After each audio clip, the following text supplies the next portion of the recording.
tube. And we're live. And it's Thursday. It's Thursday.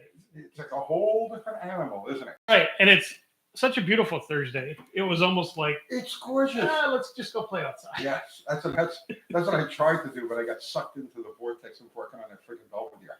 Yeah. We just started up. I was just about to say, let's take this thing for a quick romp. And then I looked at the clock and it was it's like 10 after 7. Ooh. All right, so who we got in here? Big block. What's happening? Mexican spec. Buffalo Campo is having a live. Yes. All right. Okay. Joe K, Danny Boyd, Defluxion. Alberta is close to suck eating. Nice. I suck eating. There you go. That's better. Okay. Mexicans. Uh-oh. I'm being alerted. I usually have my thing on silent, but I think it's just a notification. I got a notification saying that we're live. That we're live. Yeah. Nice. Let's see again. Chris, Eric's Garage, Danny Boyd, Bill McKeiska, Carbide Jones, and Boomer. Carbide Jones. I love that name. Mm-hmm. If I had another kid, I'd name it Carbide. Carbide Jones. Yeah. You can't fail in life with a name like Carbide Jones. You know what I'm saying? Carbide Jones. Okay. Muzzle 426 Hemi. Fleet Williams. Yes. You can't pronounce that. Nobody can. Chris? I guess you just did. Yeah. Chris from North Three Customs. Confirmation, yes.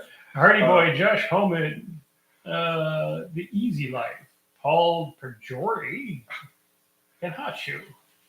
Hot Shoe's a fellow. Yes. Hot Shoe's a fellow fuel altered guy. Mental illness on parade. Yes. Give me all the nitro and all the power, but none of the aerodynamics or directional stability. Let's send it.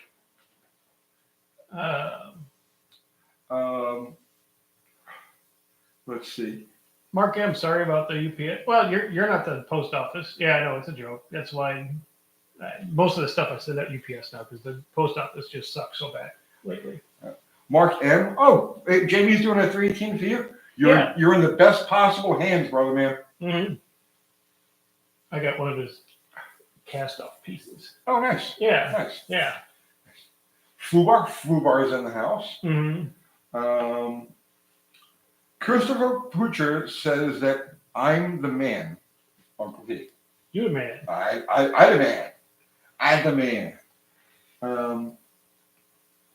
318 roller, whiplash cam, idle smooth, and won't rev past 4,500 cam timing. If you've got a 318 with a whiplash cam that idles smooth, dude, that's on a 107. Okay, it should be going all kinds of crazy noise.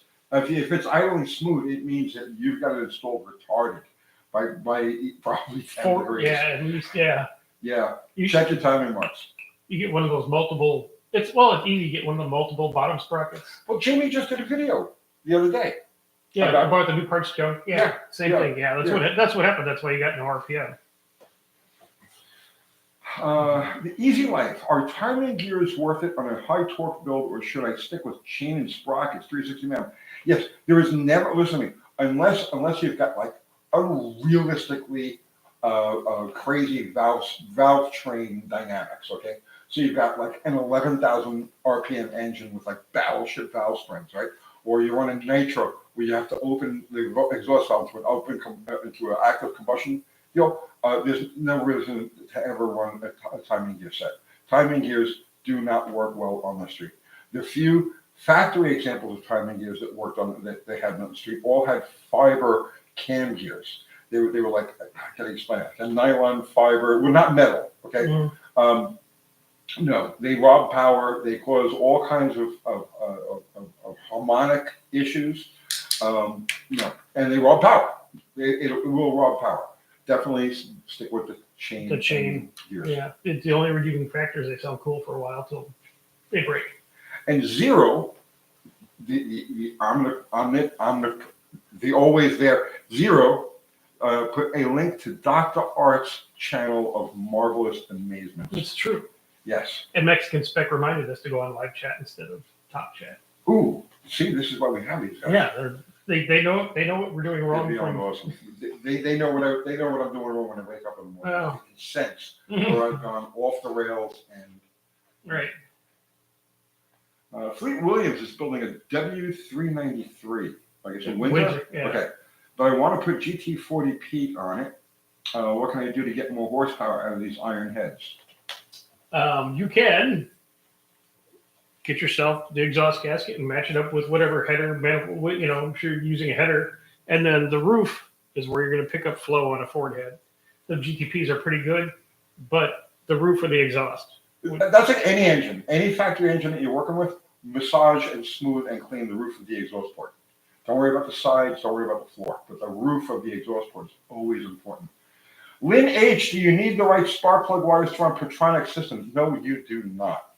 The Pertronics is a trigger for the coil, and it has no bearing on the secondary side of the ignition. Yeah, it says you need this type of wires, but those they don't want you to use the solid cores Oh, really?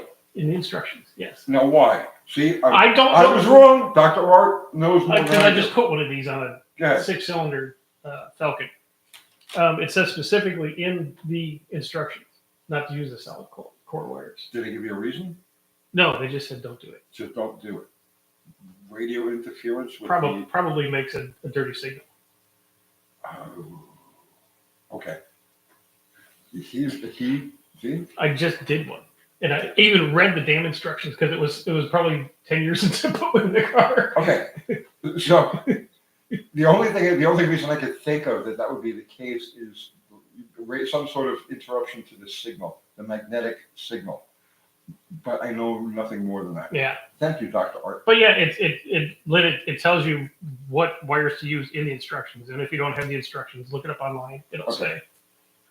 And Fubar just put a link to our merch. So our shirts. Yes. What shirt am I wearing tonight? Internal combustion because I pee standing up. No, because I have thousands of them still. I've got boxes of them all over the place. Buy these friggin' things. Clean out my upstairs room. Thank you.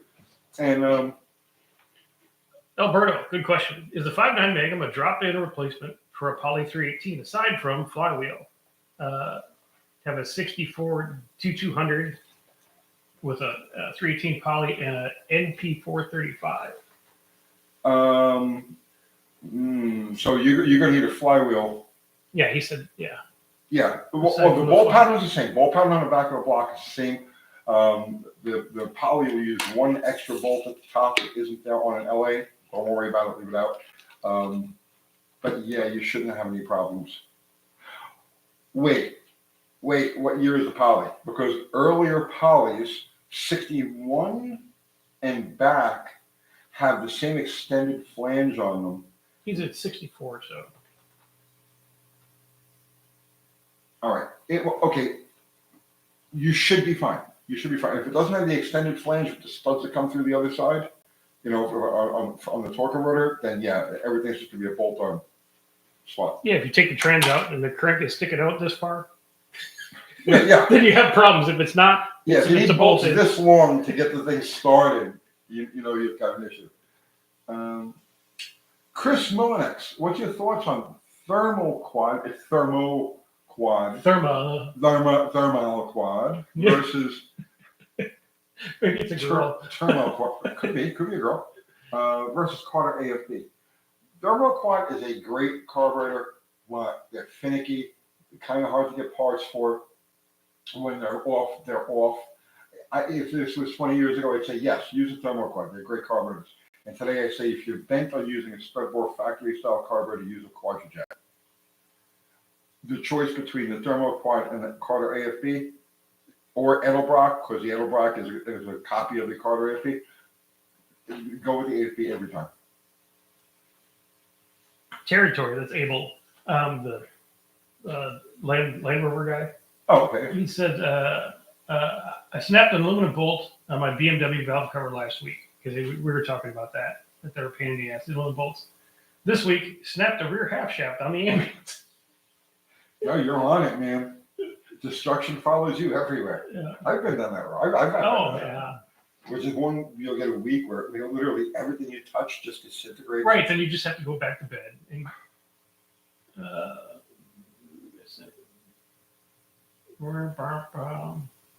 okay.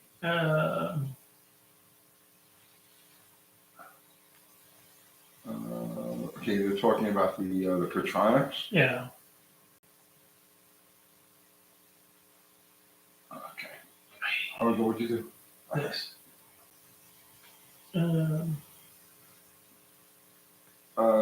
Would high temp anti-seize copper work for things like O2 sensor threads? Yes. Yes. That's what's made for it. Right. Shannon, UTG and Dr. Art, what is the oldest car or truck you have fixed up to drive yourself? I'm currently working on a 1948 Ford Mercury. Personally, it was a 48 Chevrolet pickup.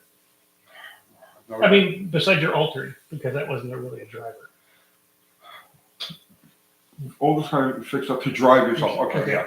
yeah. All right, so a 62 Savoy would be my oldest. I had a 39 Plymouth that I never did anything with because it was just too much of a hassle. It's just like, yeah. It was when they put the steering box. It's got really narrow frame rails. Then the steering box is inboard of the frame rail, like exactly where the starter would be on any other engine. Right. And I'm not one of those. I don't like to rip suspensions and shit apart. You know what I mean? It's Right. like, if I can't do it with either the stock suspension or go to a completely fabricated thing, I don't like that in between. Okay. So I was like, nope, goodbye. No. It's got to be a 4-cylinder. Goodbye. Yeah.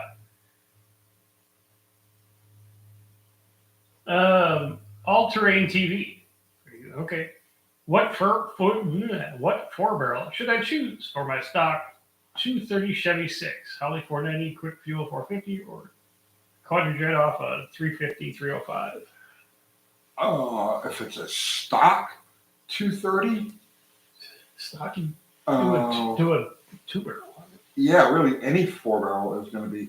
Well, I mean, as long as you go with vacuum secondary, so I would say the Holly 490 is probably. Yeah. Now the quadrijet. Okay, so you bring up an interesting thing. They use the quadrijet on a lot of V6 applications. Okay, and what they did with those is they staked the secondaries so that they would only open partially. Right? Have you seen one of those? Mm-hmm. Yeah. So perhaps if you found a quadrijet, and the benefit of the quadrijet is you get those tiny primary boards, right? So you get good throttle response, a high velocity, good fuel economy out of the primary side.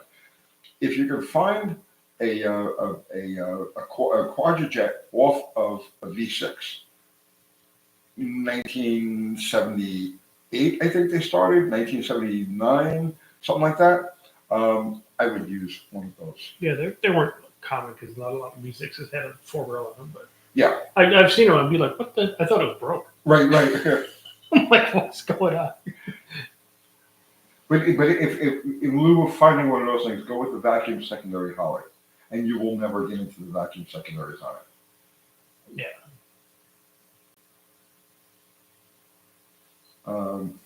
Zero got the ad break regarding fruit flies. Nice. Now you've been informed. You know about the fruit flies. Yeah, here's follow-up to that. He says he's got 1-barrel currently, was thinking vacuum secondaries for sure because I'll only open it up a small amount, the engine can pull. Yeah. Yeah.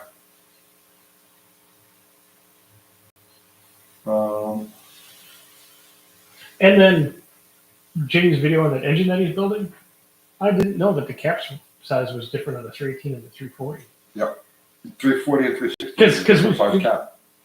he was talking to me about that like a week before that you told him and corrected him. And I'm like, I don't know. You wouldn't know it unless you had enough of those engines laying around apart. You know what I mean? And be like, wait a minute. Yeah. You know what I mean? Mm-hmm.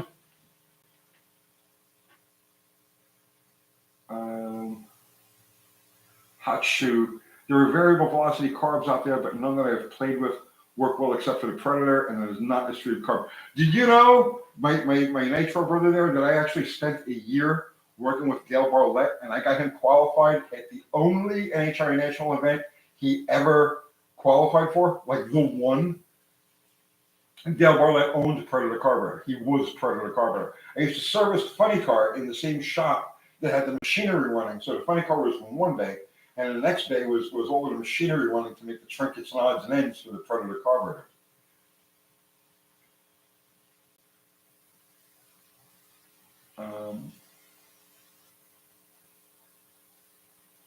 Let's see. 72C20 says, it feels like forever since I've been here. I didn't do a Sunday Night Live. We had the router was down at the house. We had storms and stuff like that. Yeah, and the and it router just was down. And I was like, down like. Yeah. Hot Shoe ran a Predator on his Duster. I mean, that was like the Coolio magazine thing to get at the time, you know? The Predator? Yeah. Yeah. Oh, look what I got. Yeah, it's a big toilet bowl. But. Well, he did a good job of marketing it because before that was called the Kendig. Yeah. Right, and like that was like really obscure, and that goes back. But he did a good job with the marketing. You know, the Eagle, and put it on monster trucks, and everybody needs one. Yeah. He was a retard in every other way. I hated that fucking guy. I mean, I really hated him. Lynn H, is it cool to use a glass fuel filter? It might be cool, but it's kind of dumb. I use them. I've never had a problem. I see people all the time like, oh, use a glass fuel filter. I use them. Well, I mean, the ones you get 20 years ago didn't come apart. The ones they sell now, they just like leak by looking at them. Yeah. Well, okay. Yeah, I've seen ones that have a plastic. The screw, the threads inside are plastic. Yeah. Yeah, that I would stay away from. But I have on a couple of different vehicles, but they have the metal threads. Yeah. I've never given them a second thought. I just used like the little steel, like the Chrysler style fuel filters, and I don't need to see the fuel. Cars running, it's fine. I put them on cars that I'm not familiar with. Like if I pick up something fresh and I'm going to start daily driving it. Just so you can look and go, it's full of gook. And not only that, but when it stops flowing, you can unscrew it, take the element knock out, it off, clean it blow out, it out, and get you where you got to go.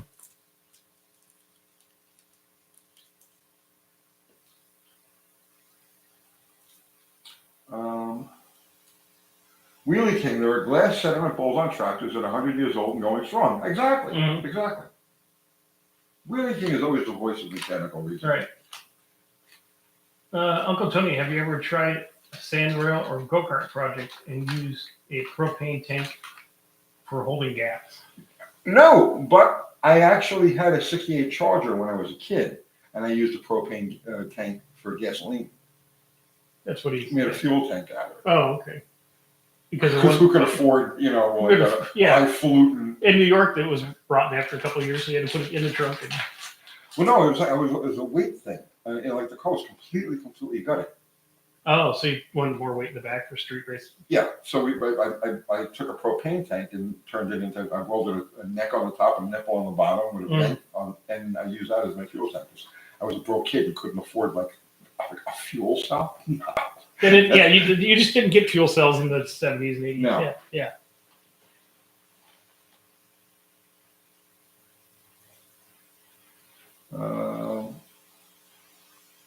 Let's see. Chris is saying the water separator was great.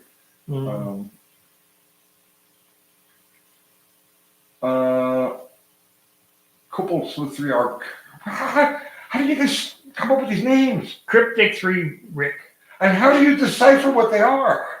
I'm on it today. I'm in extra handsome mode. I can decipher words today. I'm in laying under the velvet greasy rat mode. Yeah. Are there any good cam manufacturers you would buy from without having to worry about checking for bad machining? Hughes. I could definitely recommend Hughes. I've never had a problem with it. Elgin cam. Okay. And shockingly, every white box Summit cam that comes from wherever, I've never had a problem with it. I have. I had one go bad in an engine. Almost immediately you said yeah. But I've never had a problem with the Elgin one, and they're cheaper because they're not, you're not paying for the name. Who else? There's a fella in North Carolina that Andy Woods deals with. Powell. Yeah, something like that. He grinds cams. I'm anxious to try. Like, say, I would trust somebody like that. And he's got a YouTube channel, but I don't know the name of the YouTube channel. But it's Powell Machine, I think. He's like a cam guy, and I'm anxious to. You know what? I'm going to call him for the next. For the next cam, For the next call cam. Andy and get his. Because I got to build a different engine for that boat here. The 361 is just silly. It's just not going to make any power. It's going to be like driving a blender down the track. As a 6-cylinder Jeep goes by. Oh, please. So yeah, I'm gonna look into that. Okay. James, any idea about how to start a Dodge 360 on an engine stand? Yeah, you got a problem with that. Because the way the starter bolts to the bell housing. Yeah, and then you don't have a torque converter. Yeah. With the ring gear on it. Yeah, you could use them. So I've done this. Okay, I've done this in the past. You can use a manual flywheel, and you can cut if you got a spare transmission kicking around. You can cut the pocket and a couple of bolts. Like a section of the bell housing, and just bolt that in. You'll have to space the motor out a little bit from the way it's typically mounted on an engine stand. Get an extra inch or two. I've done that. I don't really recommend it. Like when you can see when you hit the starter to it, that the section, you know what I mean? So it'll get the job done. But I don't recommend it.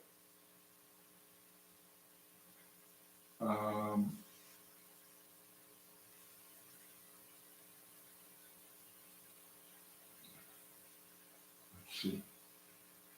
Made muscle cam motion cams to the same order since 1978. Their lobe designs are amazing, especially their low lash solid rollers. Interesting. Jason Bringmore, greatest tip for water bomb design. I don't smoke the devil's cabbage anymore. Haven't for decades, but I salute you if you do. Yeah. And he's got it down to a science. He's got it down to a science of aeration and cooling and. Yes. Yeah. Yes.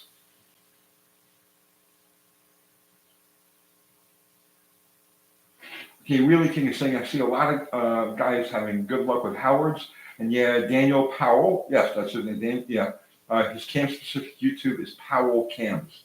Yes. So I know he's friends with Andy Wood, and he's friend of Andy Wood. I respect, except for maybe two of them. Yeah, actually, there were two of his friends I have no respect for at all. But I just. One's in Florida. Yeah, that ding dong, the porter. What's his name? Yeah.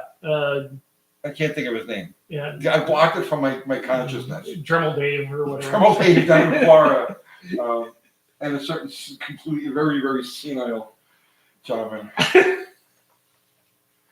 But Andy's awesome. Yeah. And everybody else, yes. What's he called? Dremel Dave. Dremel Dave.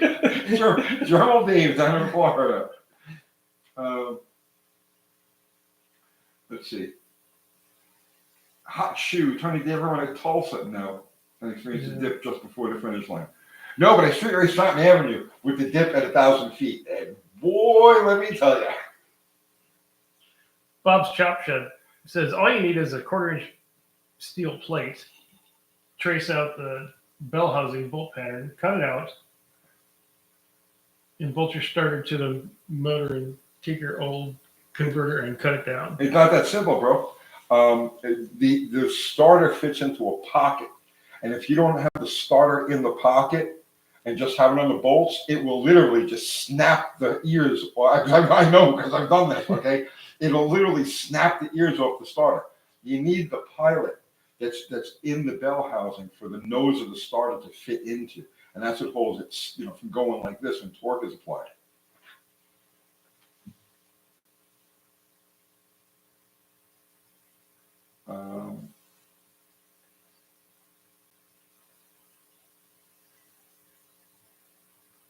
Danny Boyd misses bomb hits. Okay. Okay. This looks Sunflow. What do you think of someone putting an overhauled Buick 455 into a GMC square body and fabricating to look like a Skylark truck? Well, Dallas Brown has a Buick 455 in a GMC square body. Suburban. It's Suburban. Yeah. So it's already been done. It's already been done. And actually, I did a video. I borrowed that truck from him. It was a few years ago. I borrowed that truck from him for a couple of days because I needed some running around. Needed to do some running around, and I did a video on that truck and the engine swap. So I don't know. You might want to take a look at that. Uh-oh. Come on, go. It must be Go. Thursday must be water bomb tech night. Go. There we go. There you go. Nubs with guns. My engines are far too small for this crowd. No, we like tiny engines. I'm in love with a 4-liter Jeep. I mean, it's become my second favorite. I'm doing a video tomorrow on my favorite engine.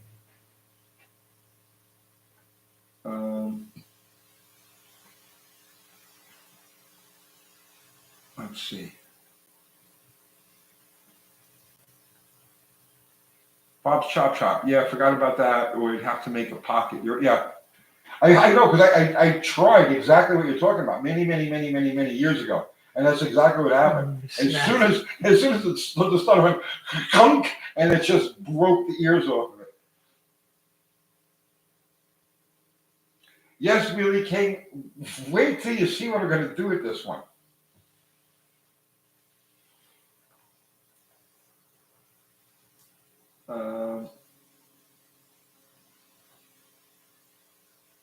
Let's see, Jason Brindamore. I used to have an F-150 with a 306. The Offenhauser intake would ice up on the inside as it warmed up in the Michigan winter. Cold. Made it stink and run like crap for about 10 minutes. Well, that Offenhauser manifold, some of them have a direct heat riser or a tube that's supposed to connect to a header. And if you're running it in a manifold, they also have a water passage that goes through that. It takes a long time for the thing to warm up because of the heated water. But yeah, I know it's a problem.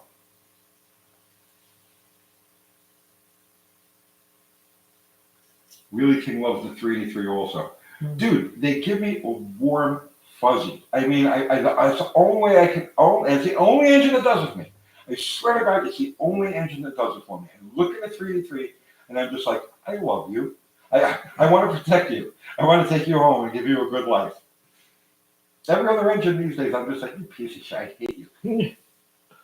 Infamous Noah. I kind of know the answer to what you're going to say. Yeah. Have you ever run Nitrous with full timing? Yes. Yes. All the Nitrous and all the timing. And so far, it's okay. So far, it hasn't thrown the crank on the ground. And I'm fully expecting it to throw the crank on the ground. But no, it just goes. But I so one of the things I think, where one of the reasons I think I can get away with that, right, is because of the way I drive the car, because I launch it very easy. Ooh, bottle rocket? Yeah. You don't launch it easy. Yes, I do. Okay, the nitrous comes on as soon as the throttle is cracked, right? Okay. So I would hit the pedal like this. I hit the pedal like this. Okay. So as soon as you touch the pedal, it's spraying all of it, right? But there's no throttle opening, so it's really, really fat on the initial hit. Okay. So I don't think it ever really builds the kind of heat that would make, and especially on an 8 mile run. I wouldn't do it on a quarter mile. No. There are certain things you can get away with on an 8 mile if you set in a car for street racing. There's certain things you can get away with the 660 that you can't get away with a 1320. So, like, I would never think of running full timing for a quarter mile. You just know, okay? But on a 660, you can probably get away with it. And I think the reason why I've never, and I'm talking about, I'm hitting 36 degrees of timing with that thing, spraying 200. The reason I'm able to, that it's living, is because I ease into the throttle. Okay, so it gets all the nitrous and it gets all the extra fuel, but not a whole bunch of air. So it doesn't build a tremendous amount of heat on the initial hit. And I think that kind of is enough to make it happy or keep it content for. Well, you'll never lean pop that way and blow the intake apart. It never, yeah, it's just. Yeah, I'm not going to do it.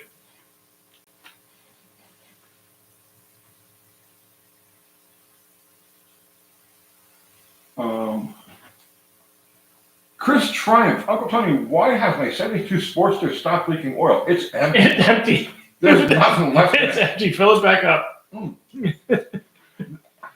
Ironheads will leak oil for days after they run dry. So it's like, God only knows how empty yours is. There's probably tumbleweeds. If you were to pull, Yeah. you got tumbleweeds in your.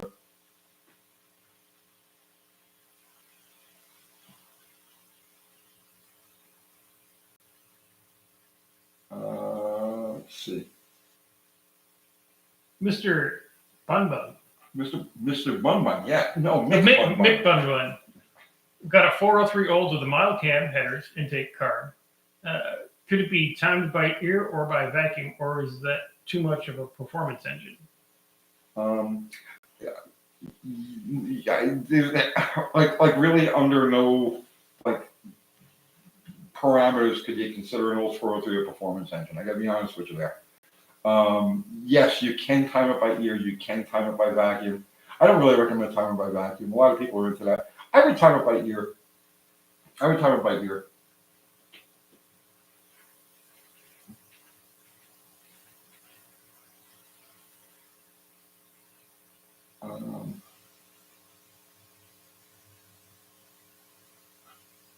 Thomas Donaldson is saying the 3.8 V6 is the best when it comes to luxury. Okay. Okay. The Bulls. I've heard about this too. Uncle Tony, there's a new Air conditioning gas It's DIY. It's bigger molecule, runs lower pressure, runs cooler, stable for older cars. Maybe that's helpful for you interviewers. Yeah. And possibly. I mean, I've run 134 in like everything, and I've never had a problem. You could say the directed, it blows cold enough for me. I mean, some people literally want ice cubes and frost coming out of the vents. I'm okay. That's what I had when I lived out in the desert. All those old F-250s and stuff. We just 134. Do the conversion valves, fill it 134, and it's a pickup truck. It blows ice when it's 100 degrees outside. It's beautiful. There was a big thing. There was a thing about the O-rings. You have to change the O-rings. Put those green O-rings in. Remember? No. Like that was when R12 started to go away, and everybody was like freaking out over making conversions to other refrigerants. There was this whole thing about you have to use these special green, and that's bullshit. That's bullshit because I've used the green O-ring people propaganda. Yeah, right, exactly. That's the green O-ring mafia.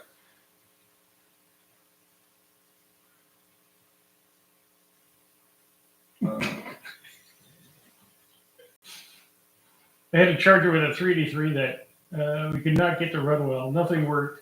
It was just cursed. Yeah, everybody's had those cursed engines. Yeah.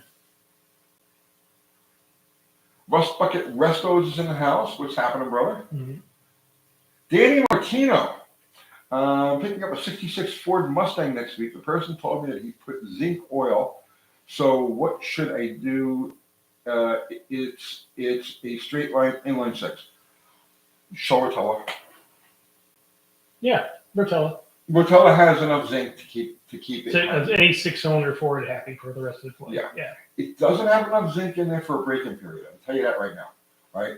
So if it's a fresh engine and you use the high zinc oil for the break-in, that's fine. But once it's broken in, the Rotella and the Delvac. Yeah. Any diesel oil. Just look for a diesel oil. And it's cheaper. Yeah.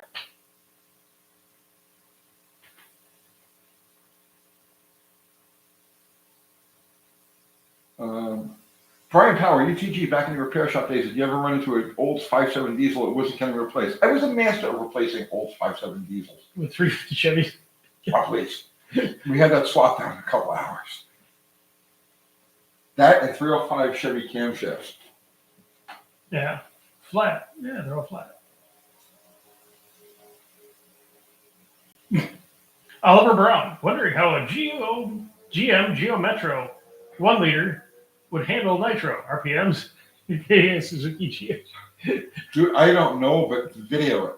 Oh yeah, You know what I'm saying? you'll get when everything goes very very bad. You'll get a million views. Yeah, definitely video it. Mm-hmm. Ari's in the house. Nice. Ari's giving Danny Martino some good advice there. Either Yeah. Showatola, Valvoline, VR1, Castrol Classic High Zinc, or just use a normal oil and add GT. Okay. Yeah. Joe Good to see K. you, Ari. Joe K. He wants to know how Scribbles is. Scribbles is dead. Yes, Scribbles is dead. It's now Smog. So Scribbles is that vehicle known as Scribbles is no more. Okay, so what have you done with it? I have taken it and given it a good home and just did a lot of cleaning on it and stuff like that and kind of figured out a lot of its flaws. Did you know the exhaust was just dead laid up against the cross member? That's why a lot of that banging and noise and stuff was. I never got that far. And it's I had to ask you about, because on the back of that transmission it's got that, like part cable, like those push button trains, and it leaks. And Barrows, I was talking to him on my Monday show, and he said that you need like 2 people because there's like a spring in there. If you go to reseal that, that'll pop out. I'll come by. Okay. But that's the only thing really wrong with that car is that trans leak. It runs really good. It runs really good. It's got all new brake lines, all new brake hoses, all new wheel cylinders. It's got new tires. It's got one very bad rim and or axle. I have a rim. I don't know if it's the rim or the axle. I have an axle. Oh, okay. Yeah, I have an axle. Okay. And then, but I have some parts for it that'll go on this weekend to make it a little more spirited and fun. Spirited and fun. Yes. So we're putting some Smog is going to get some fire and some teeth and some stability. Stability. Yeah. So when is that dropping? Yeah, that'll probably drop Monday. Right. So look for the update on Smog Monday. Yeah. But in the meantime, he's got the first 2 installments up now. Yeah, and the second video made on it is like going bananas, so watch it while you can. Yeah, before everybody else watched it, and then you're left with nothing. Right. You don't want to be sloppy video seconds. Right. You don't want to click on this video and say all gone, all viewed out. Let's see. Oh, McDonald has a car. Timing by ear can be critical if you change to a lower octane fuel, but audible detonation is not always possible. Yeah, I know. You're right about that. So I always try to be very conservative with it. Because when you time by ear, there really is no accuracy. I leave the distributor just snug enough so that I know it's not going to move, but that I can actually take it and move it, right? So I'll power timing it. I'll run it up until I hear an audible knock, and then I'll back it off pretty substantially, what would probably amount to like 3 or 4 degrees, well, more than that, probably 4 or 5 degrees. Your results may vary.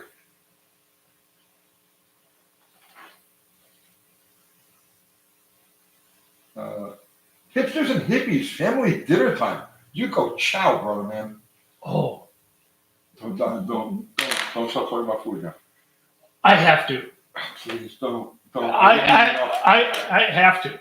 I didn't eat enough today. Okay. Well, this is hopefully Kathy Bananas is watching because she can prepare this for you. She can't stand to watch me anymore. No. So, Lucky got the idea off YouTube. You take a pan and you put down the parchment paper, spray it. You take onions, white onions in the mandolin, and you slice them thin. And you take out all the middles and you wash them, and you take 2 hunks of Parmesan cheese in the food processor and shred them. Okay. Because you don't buy shredded cheese at the store. If it's sawdust, yeah. Right. You lay down a layer of cheese, you lay down all your onions, you lay down more Parmesan cheese and all your like paprika and garlic and salt and pepper. Okay. And you just put that in the oven at 400 degrees for 15 minutes. And it's a big, gooey, oniony, because the cheese just starts to get a little crispy on top. Yeah. And the whole house smells like an Italian pizzeria. And they're just like, nah. I have to put that in some kind of bread. It would have to have, to me, it would have to have some kind of base. It Oh. sounds good. Well, I had it because we had steaks, and then you just a big onions and cheese next to the steak. Don't go. Oh, why'd you do that? Okay, I thought you were talking about eating that all by itself. No, that was a side for the steak. Okay. Joe Riggett. Thank you for the super chat, my brother. In the song Little Deuce Coupe, they say ported and relieved. What does relieved mean? Been wondering for decades. So on a flathead, because also the song, the Deuce Coupe has a flathead. Relieving is something you do on any flathead engine. You're cleaning the area around the valves. How would you explain that? Well, because the flathead's like the L design. Yeah, so the flathead has the valves coming up from the bottom. Yeah, so it's kind of backwards of what you're saying. So when all the air comes up, there's like a small pocket, and there's ridges and castings and nastiness. You just smooth all that out and make it flow. And I mean, that's kind of the short version, but yes, that's what they mean. That's why like all the aftermarket Edelbrock heads and stuff like that had the better flow area. Made a little bit more power out of flathead. Went from 85 to 90 horsepower. Right. As much as the three main variants could stand. Right.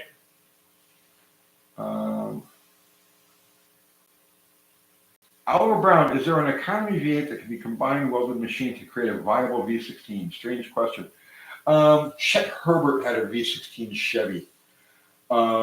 Wait, it wasn't just Chet Herbert. Somebody else had one too. Yeah, there's been a couple. Yeah. There's been a couple of small block Chevys that they did that too.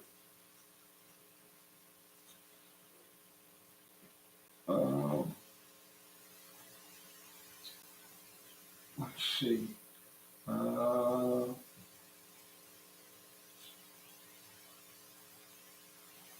are you seeing they sold adjustable lifters for flatties now? Probably old news, but I saw them and thought it was cool. Yeah, because those are pain. You ever Yes. you put a flathead together with that special spring tool to put the valve? Nah. Years and years and years and years ago. Yes. Junk. Yeah.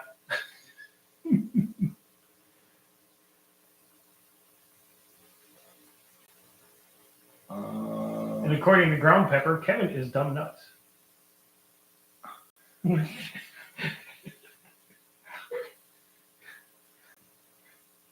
Okay, they took his message away. Sorry, Ground Pepper. Hot shoe. I ran Crowder adjustable push rods when I first built the Alder, and they actually survived for quite a while. The first blown Nitro 392 I built, I used those same adjustable rockers. And Donovan exhaust rockers, and I used those adjustable push rods, and they work. Lots of cars ran adjustable push rods back in the day. Can you believe it? We went late, and we already have 100 likes. Oh my God, 101. Yeah, we should just come on late, and I should. Dude, that's like a record of some sort. People like us. I told you I was in extra handsome mode tonight. I feel validated. Yes. Yeah, thank you. So for the likes, guys. Mm-hmm.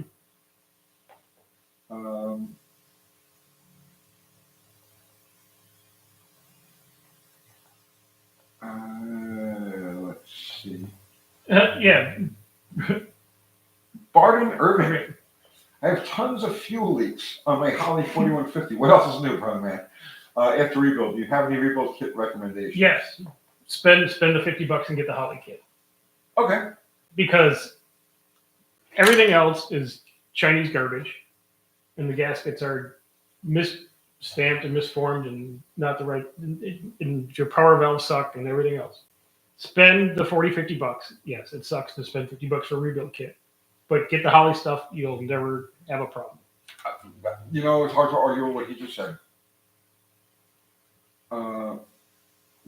Ground Pepper liking my nuts. Here's Ground Pepper. Yeah. Ground Pepper, love you, Tony. Okay. I like you, Ground Pepper. Maybe not. Love's a little strong in the first date. Yeah. Yeah. I think you're okay.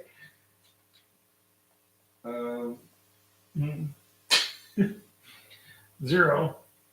Confusing name choices for cars already named Scribble. Well, there you go. Mm-hmm. Robert Bright, use the blue gaskets, but get the Holly blue gaskets because I've seen so many just the cheap one. Look at the reviews. Go to Amazon and look at carburetor kits or eBay and look at the reviews for all these non-Holly ones. They're like, nothing fits. I said I had to trim this. Power valve leak. They're all bullshit. So no more about that. We're done. It's closed. Buy the Holly kit. And I'm not even.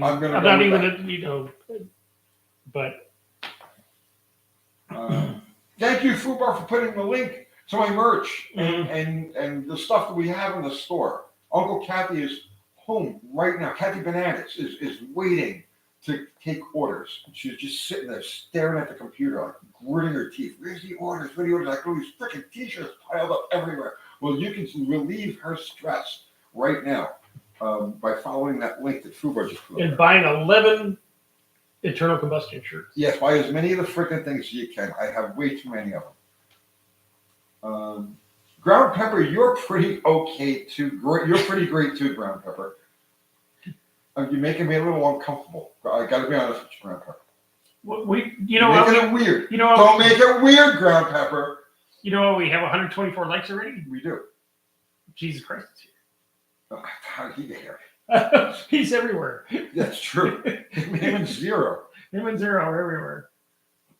And he does with just peace. Yeah, Thank you, right? yeah. I mean, what more do you want? Yeah.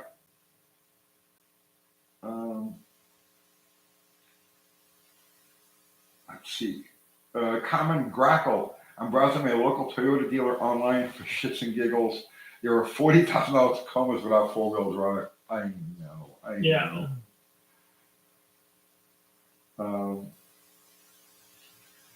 Thomas Donaldson, where's your shop? Here. My shop is on the other side of this is the library. Third wall, or whatever the hell they call it. Yeah, this is the library. Outside the library is the shop. Jesus Christ, he's just a follower. Yeah. Let's see. Jim Sinclair. He was a metals guy. Died recently. Did he die recently? I don't know. Well, he's here. It's the ghost of Jim Sinclair. Well, maybe Jesus Christ resurrected him. Could be. Stranger things have happened.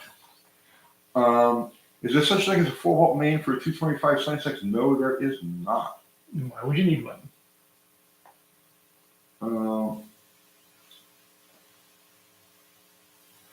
The holes.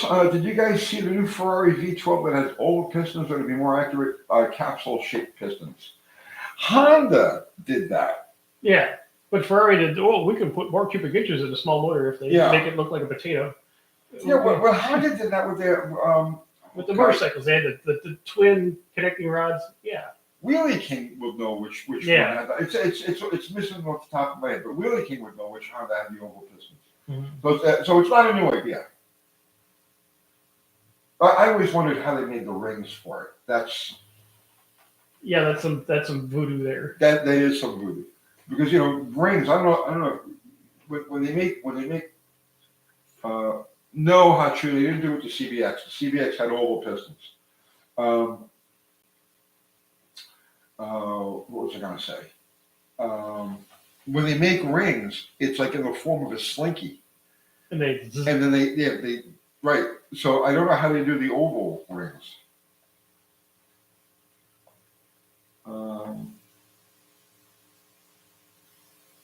Let's see. Kevin Gordon, can we have Uncle Tony versus Steve Dulcich? Well, that's not how you spell his name, Steve Dulcich. Sure, I'll take him on. I'll take on anybody. I don't care. Sure. You both got about as much stuff hanging around the outside of your barn than. Well, yeah. No, he's got more. He's got a significantly larger stash. Yeah. I believe he thinks he's going to live forever, so he just keeps piling stuff up. He's probably had a fire sale lately, I'd imagine. I don't know.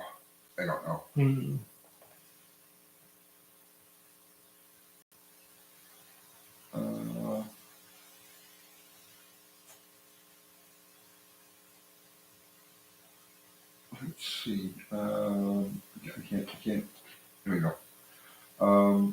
Kevin Gordon says we're both good people. I feel warm. Warm, fuzzy. Yeah, that's very nice. Thank you. It's nice when spring comes. Everyone's a little bit more Everybody's jovial. all right. The flowers, all the pear trees are blooming. Yeah, they give all the thumbs up. They do all the stuff. Yeah, 131. That's the Yeah, lowest I thumbs know. up we've ever gotten. I know. I don't know why.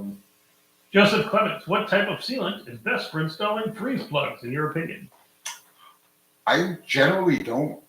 There's no reason to if there's no pitting, if it's a fresh freeze plug, a new freeze plug, and there's no pitting in the bore, I generally don't. On the occasions where it's a little iffy, I'll use shellac, Indian head shellac. I have a bottle of it that's probably like older than my anti-seize bottle, but it's still viable. At least That's the last time I I checked got it. an old thing in gasket catch, which I have to use a channel locks to get Yeah. open now anymore. Yeah.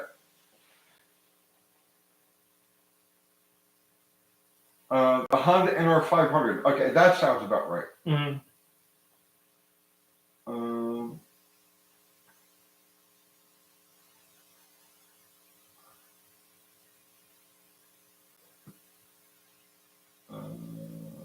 Let's see. Rob Burns. Eric, friend has Mopar 408 from Blueprint and it runs strong. Keeps up with my built 440. It should. It's got a much better cylinder head. I mean, the small block the small block has a better head, has a better combustion chamber, better valve angle, definitely a superior exhaust port. So when you make them comparable cubic inches, a 408 to a 440, yeah, the small block should have a pretty distinct advantage.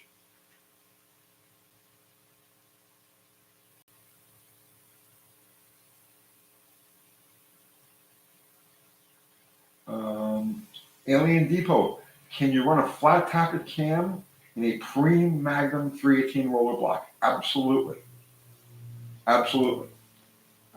Why would you? Maybe that's what he has. Yeah. But in like 1986, 1987, 1988, I'm not sure the years exactly. The first year,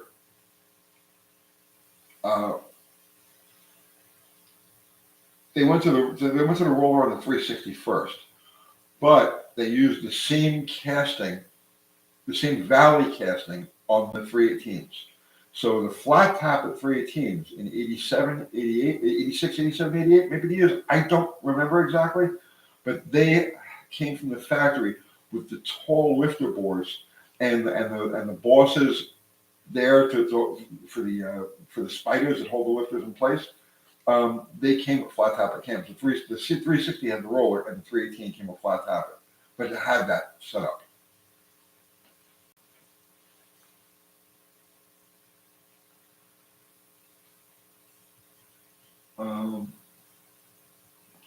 KJ Kylie, be careful, Tony. Dulcich has traction bars on his 69 Roadrunner. Well, but he probably just knows things that I can't possibly conceive, and that's what it is. He's just that much. He's not that far ahead of me. That's what it is. Selling traction bars for somebody. Look at these. Completely useless. Jason Brindamore, right to repair. Just a reminder for everyone to follow that effort. Yes, Louis Rossman, right to repair. I've talked about that. I should talk about it again, but you're right.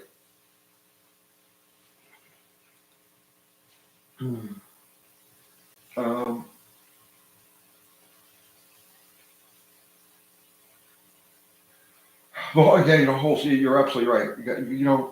It escaped my mind from it. But if you have a board that is a capsule shape, I'm bugged if I know how you're supposed to bore it out and put an oversized piston and let alone do the honing. I imagine it has to be cast in. How would you hone an oval? They don't make on the rings. How would you hone an oval cylinder? You'd have to like some kind of CNC interpolating stone, something. I don't know.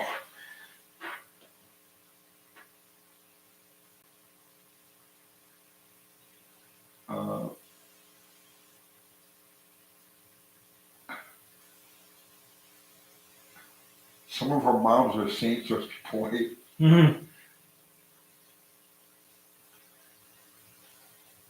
Joe K. Hemi returning in the new Charger. Are you pleased? I believe when I see it. Mm-hmm. The local dealer now. I rode by there, so I did that video a couple of weeks ago. They had four of those. They had three of those Chargers on the front line. Now they got 4. They got 12. Oh, ooh. They're not on the front line anymore. Now they moved them back. So they've got 12 of these freaking Chargers sitting there. I'm so tempted to like. I want to see how many of them will actually function.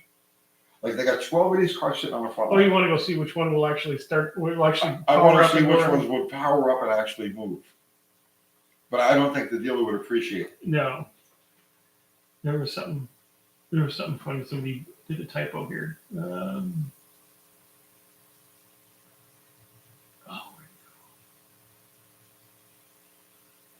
I think he was supposed to be seized collecting, hoarding car parts, but he misspelled, so he said he was hoarding cat parts. Ah, that's really not cool. If you're actually hoarding cat parts, yeah. Mm-hmm. Let's see. Chris Triumph, why do people compare 302 Fords with 350 Chevys? Why not 351 Clevelands to a 350 Chevy? Probably because the 351 Cleveland was around for a very short period of time.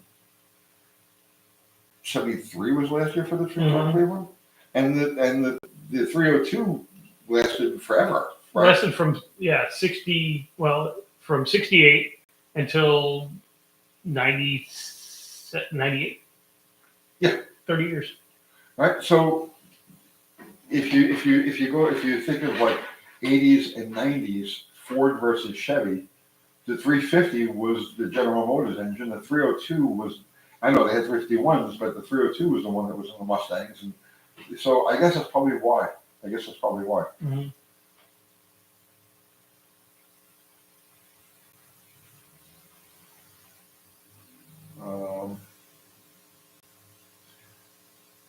Yeah, Joe K saying, I guess it's because they're comparing the two mainstay engines from both brands. I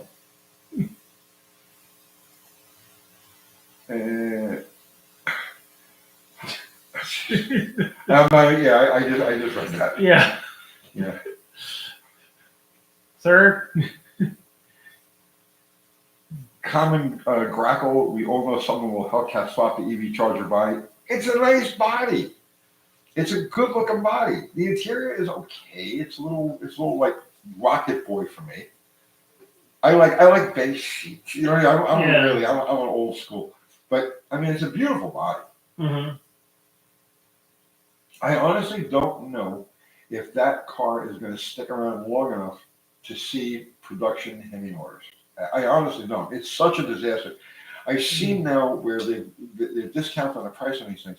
There's some dealerships that are selling them at $37,000, down from $70,000. So they're cutting the price in half. And they still won't. Yeah, and they're leasing them for like $199 a month. You put like $1,000 down and you lease it for $200 a month, which is tempting even for me.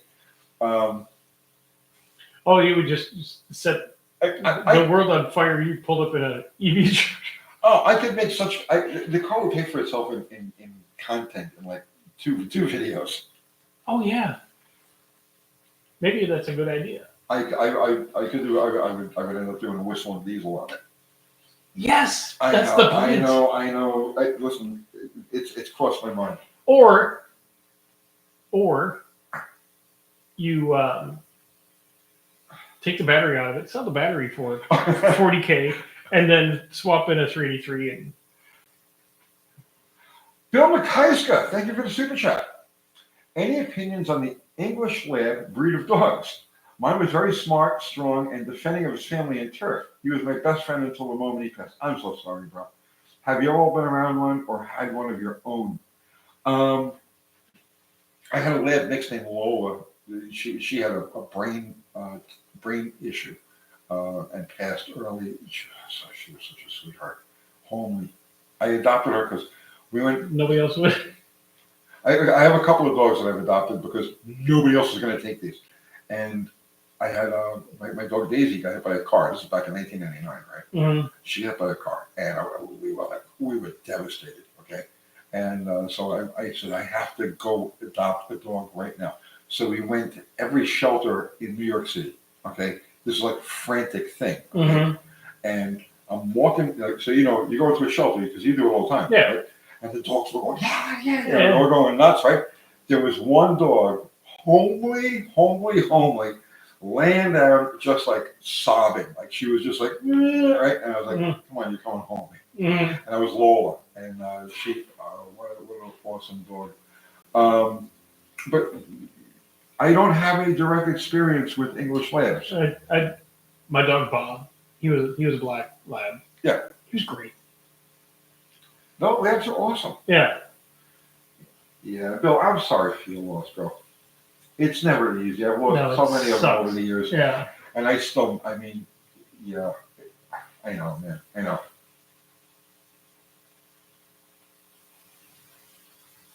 I suppose, but if you lease a car, you can't really whistle a diesel because you got to turn it back in. Yeah. Or you'd actually have to get enough use to pay off the lease, so they wouldn't be looking for the car in 2 years. Hey, what about that car you've been driving? What is that? Who? Yeah. What do you mean? Yeah.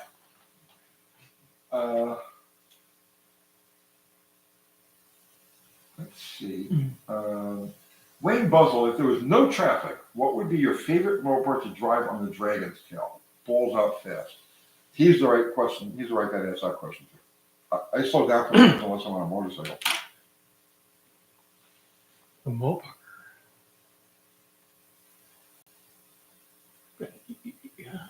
It's going to sound silly, but just because there's so many turns and stuff like that, a nimble car, like an old Omni 2.2 turbo Charger, the blue and silver ones with the single, there's probably the best. I mean, because not a lot of Mopars actually are built for handling, really. Handling is something, when it comes to cars, handling is something I've never even really considered. Mm-hmm. Like, I've never installed a sway bar, but I've removed every sway bar I've ever come across. What the hell are you doing in here, Mm-hmm. It's just something I've never given any consideration to. Mm-hmm. I don't know. Some people are into it, and I respect that. I'm just not one of them.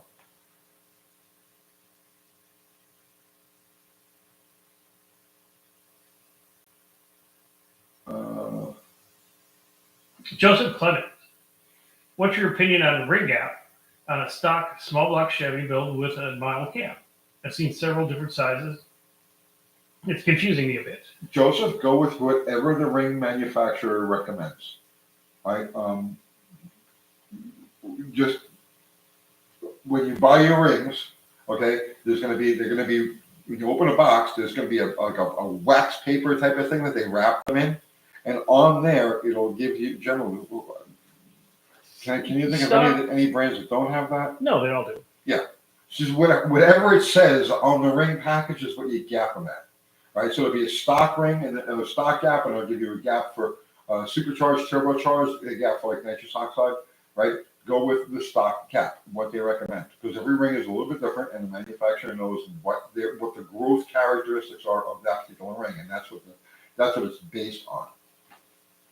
All else fails, if you can't find that information in the ring package, then just go with what the factory service manual recommends. Mm-hmm. Old McDonald has a car. How would the old Danbury TAs and AARs do on the Dragon's Tail? A stock one with bias-ply tires would be horrible if it had like race tires. A full race car would be different, but hot shoe. Remove the sway bar and stick 6-cylinder torsion bars in it. That's what we used to do too. You forgot about drilling out the shocks, man. You forgot about drilling out the shocks. You notice on the Belvedere, I didn't even bother with shocks. Right. I'm like, no, it's just silly, right? Because torsion bar cars don't need shock absorbers. Torsion bars don't do this, right? Like coil springs do. So on a Mopar, you're doing a hot Mopar, you don't bother with maybe 10s and stuff like that. That's silly. It's a waste of time and money. Just take them out. Drill a hole in the bottom of the shock, watch your face, because as soon as the drill hits the passage, that oil comes out like crazy. And then that's it. Send it. Just send it.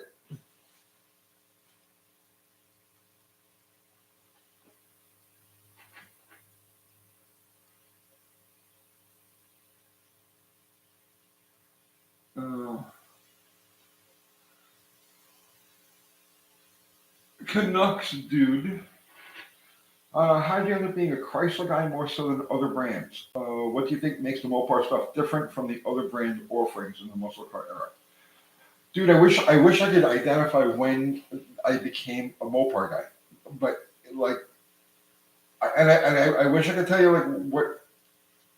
I don't know. I don't know. It's like I was from the minute that I could identify cars. I was born in '62. So I could recognize a car by the time I was like 64, 65. And I just automatically had an affinity to Chrysler products. I cannot explain it to you. And then later on, like when I became a teenager and started actually working on the stuff, it was the design language that got me. I liked the way they were designed. I liked the way that they felt. I liked the way the bolts felt. And I liked the way that everything. Does that make any sense? I connected with the design language of those cars. And it's been a relationship that I've never really strayed from. Levi's garage right there. How do you remove the electronic fuel control system on my 1984 Dodge 318? How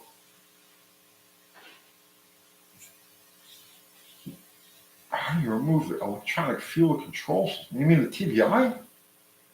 You change the intake manifold, put a carburetor on it, and put a standard distributor. Go pick up a vacuum advanced distributor, because those don't have a vacuum advanced distributor. Pick up a vacuum advanced distributor, plug it in as normal, and replace the intake manifold and carburetor with, or the intake manifold and TBI unit with a carburetor. Yeah, you're gonna have to do something with the fuel pump, right? You can run just any gasoline,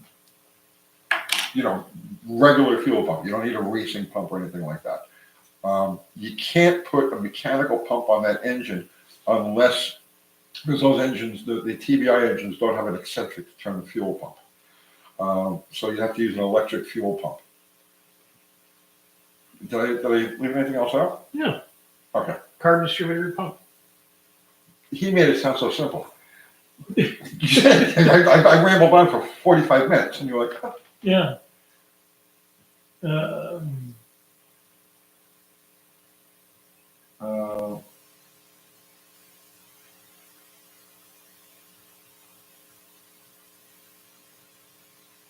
Wheelie King, wouldn't a 84 318 have a carb? I would think.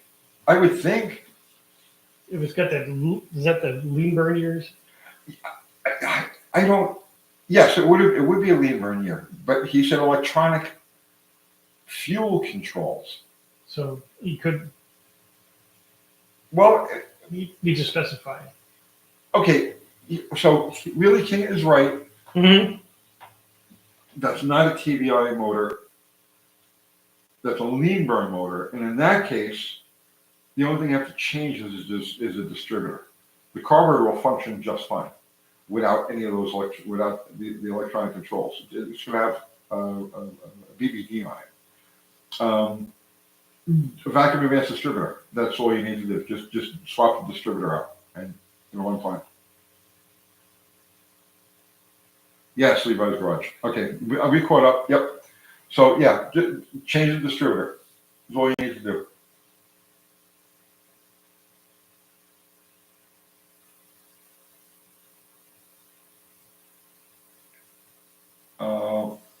Jason Brindamore. No Dodge fan can explain it. Dodge has had the worst designs for the last 30 years. I agree. Of the big three, Dodge fans can only believe in Dodge like flat earthers. No. See, there's where you're wrong, okay, about me, right? Because so I have an affinity for K cars and their derivatives, okay? But post that, no, I have absolutely zero brand loyalty to anything new, any new Mopar that's out there, like zero. So no, it's not that all Dodge. I'm loyal to Mopars from a specific era that incorporated a specific design language. And then anything else, no, I don't care about. I'm not loyal to Mopars from the 1920s. I'm not loyal to Mopars from the 1990s. Just that small window right there. Make sense? Yeah. I'm still going back to this. You should go at least one of those chargers. It could be interesting. Let me think about it. DJ Dominic. Oh, thank you for the super chat. Thoughts on the Yamaha VMAX? Have you ever ridden a VMAX? Boom! Dude, yeah. They said okay. That's like the original and the true muscle bike. Now, I'm not crazy about the Rocket Boy styling. All Yamahas were like that in that era. Okay, and I'm really not crazy. I'm not a fan. The VMAX hurts my eyes. I know I just pissed off every freaking Yamaha guy on the planet, but I'm sorry, I just gotta be honest, okay? But aside from the fact that they're freaking ugly, what an amazing motorcycle. It sounds NASCAR. It's the throttle response, the torque, they're just phenomenal motorcycles. But they're ugly, man. They're ugly. It's like a butterface motorcycle.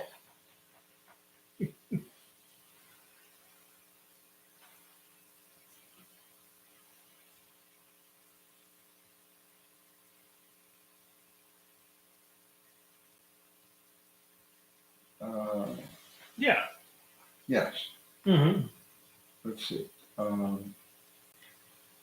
Thank you, Jesus Christ, for Holy Mother Mopar, our blessed mother of acceleration.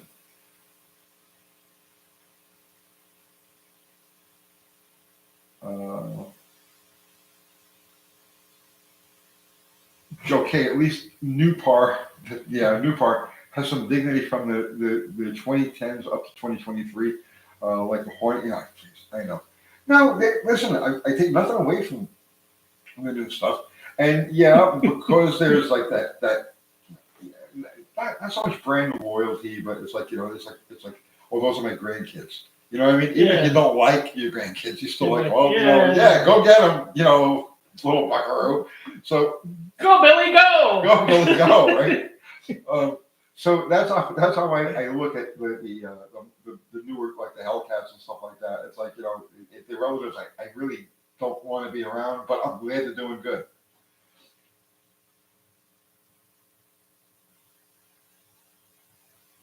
Are all non-LA Motors Magnums? My friend is a 5'9" and is big Dodge fan. Yes. Well, yeah. Previous to LA, you had A, which is a polysphere, and then post LA, they're all Magnums. Yes.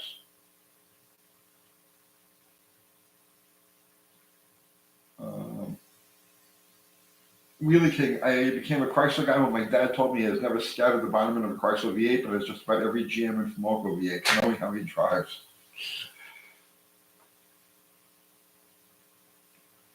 The 72C screen. Micro is one of my heroes, almost up there with Tony. Micro seems like a really stand-up guy. Very talented. Very freaking talented. He had a series called Dirty Jobs. Did you ever see that? Yeah. That was cool. And he mastered his voice and his cadence to where it's instantly recognizable. Whatever show he's narrating or stuff like that, you're like, oh, that's Mike. But the dude is an opera singer?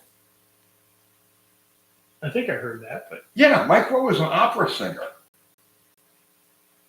So I guess that has something to do with like his presentation. His baritonish. Yeah. Yeah.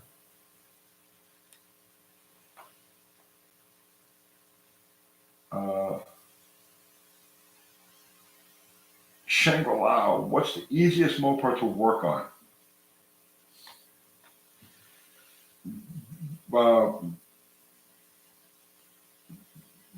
B bodies, 62 to 72. 73 to start to get a little more difficult. 62 to 72 B bodies, I would say, are probably the easiest, simplest, most straightforward to work on. Yeah, and your E bodies would be in there too. E bodies are exceptionally easy to work on also. And they're so nice. Except for freaking shaker hoods.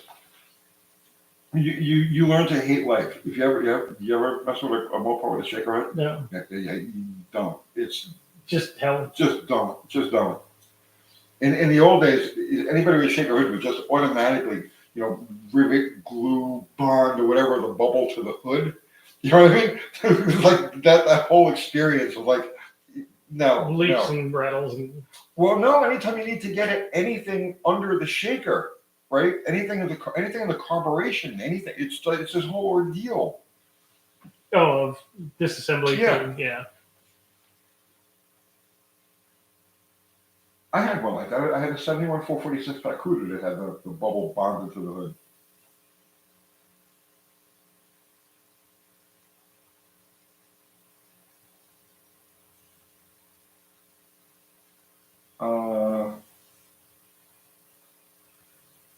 Eric Wilson, is it safe to run Nitro with 10-to-1 compression? Unblown, sure. What should timing be? Dude, loaded question. A lot of advance, a lot of advance, much more than you would expect. Because it's an extremely slow burning fuel. It needs a good amount of lead. Yeah. But it really depends on the bore, the size of the bore. Like I can't throw a number at you. So let's say injected Nitro 392, which has a 4-inch bore, right? You're looking at 40 degrees, right? Initial or total, right? Initial and total. You lock out the time with Nitro. So a 4-inch bore 392 would take 40 degrees. That's the equivalent 426 Hemi, which is 4¼ bore, just a 1/4 of an inch larger bore. The equivalent is 55 to 58 degrees. So you have to kind of go by bore size when you're trying to determine the optimum time for a Nitro motor.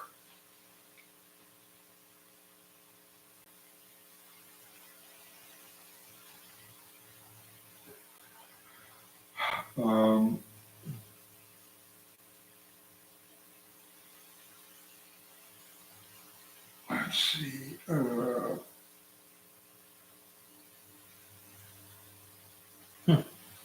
You pick one.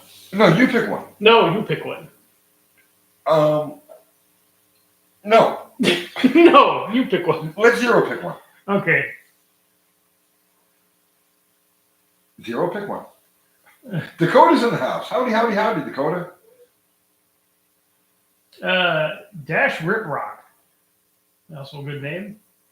Dad has a 12,000-mile 1970 Fury 2 with a 225 slide 6. He drives it like a new car. It is a joy. Yeah, I can see that. Yeah. 70 Fury 2 with a 225 slant 6. Excellent. A lot of people don't know those slant 6s found their way. It was the base engine in those the fuselage, not 69, 70, 71, 72. The base engine, the C body, the Furies was a slant 6.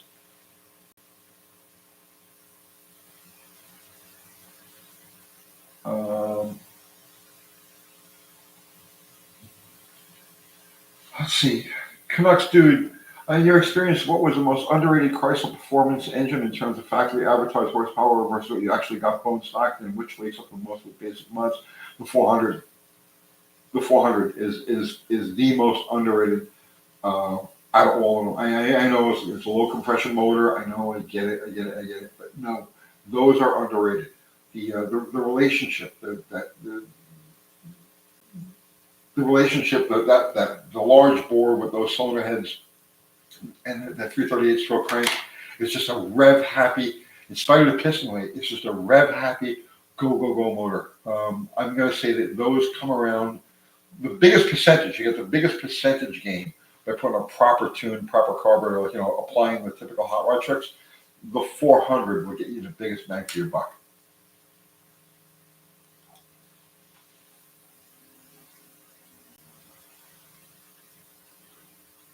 Jason Brindamore. Is the Keith Black piston just a name? No, it's made by Keith Black. Yeah, it was it's him and his company. He made specific pistons. I think they came out after his death. Well, no, Keith Black always made pistons. Right. But he's talking about, I believe he's talking about the hyper-eutectics, which is like just universal, everybody thinks of hyper-eutectic, Yeah. But yes, no, Keith Black started out as a Chrysler, before he started out as a Chrysler engine builder with 392s, 354s and 392s in the very early 60s.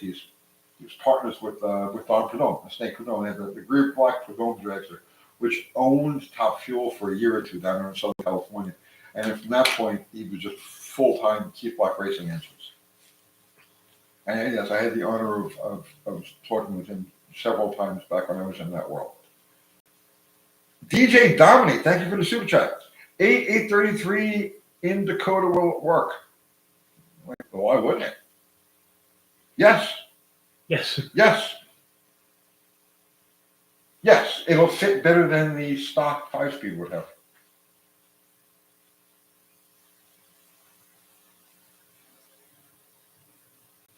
Adios, 72Z28.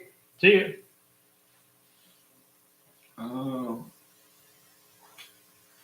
Zero, rest in peace, Lions drag strip. I have a Lions drag strip poster in my garage at the house.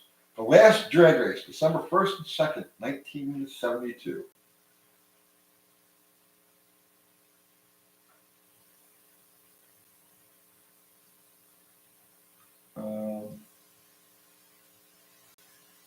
Alan Shouldroff, Tony is going to make a supercharged propane motor. Tell him what I was just talking about right before we came in here and went live. Propane was a great concept, but it sucks. Yeah, it's like I'm having like buyer's remorse on this thing now, right?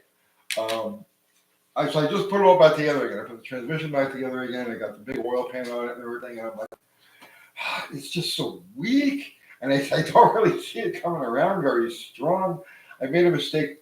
The mistake I made was going with the 361. I think it sounds fantastic, but it does, right? Yes. It sounds great. It smells great, but I know it needs much bigger engine and much more compression. But we'll send it out there and see where it goes. I still think putting a nitrous plate under that mixer. Yeah, we're gonna have to try that. Would make all the difference. I want to try a acetylene injection. Acetylene. Acetylene. Throw some acetylene in there. See what happens. Yeah. Some F gas. Well, Buddy Carfano broke on the pinion nut loosened up. The crush collar, it's an 8 1/4. So the crush collar, I guess after countless like beatings, the crush collar crushed a little bit more, and so the nut got loose. So all tightened up, all back together again, all good to go. So the vibration was just the nut was loose and the yoke was. Yeah. Oh, okay. So you just got a little bit more clearance on the ring and pinion now, a little bit of a crush plate. Yeah, well, with the new wear pattern, yeah. The bearings are squeezed a little tighter into the races. Okay. I'm gonna have to do something about it. I'll probably have to I'm on the fence as to what to do with the rear end of that thing. So for right now, for the time being, this fix is good enough.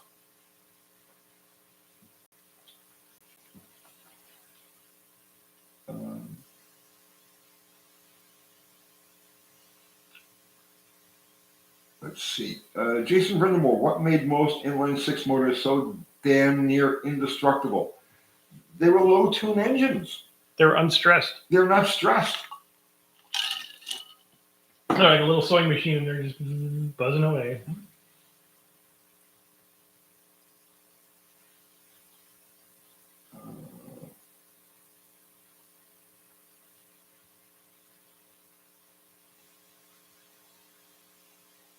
Let's see.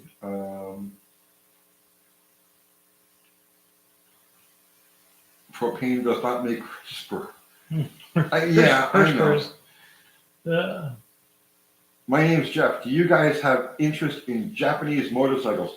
He has zero interest in motorcycles. He hates motorcycles.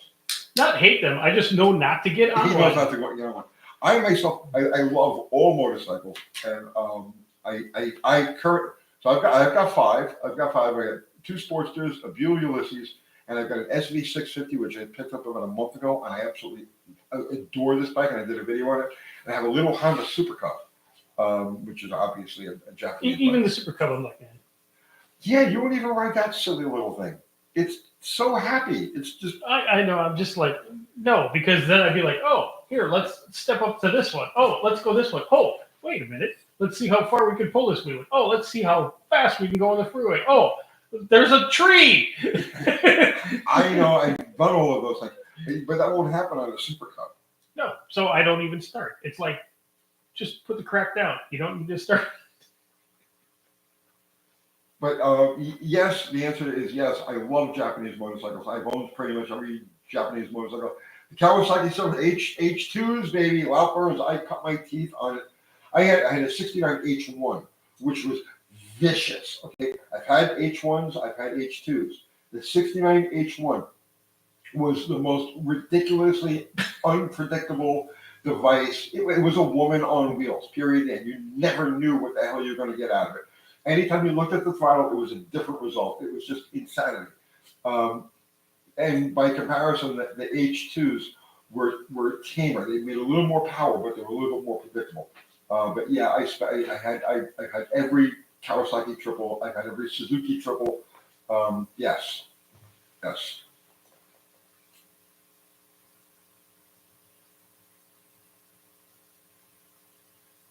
Jesus Christ, Suzuki 750 triple.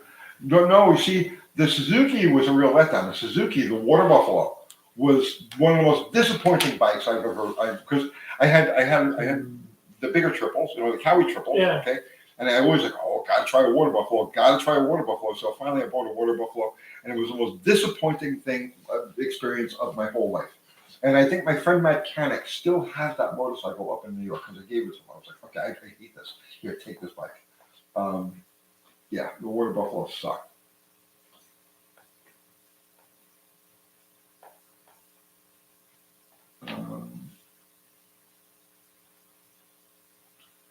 Willie King, I'm 54 now. All my friends keep telling me with age comes a cage. My standard response is, shut up, pussy.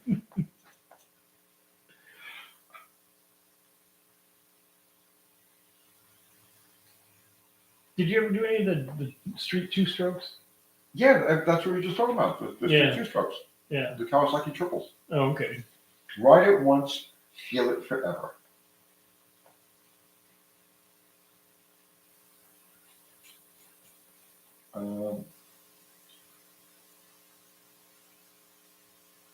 Jesus Christ is saying Yamaha had the biggest engine bikes of the imports in the 60s.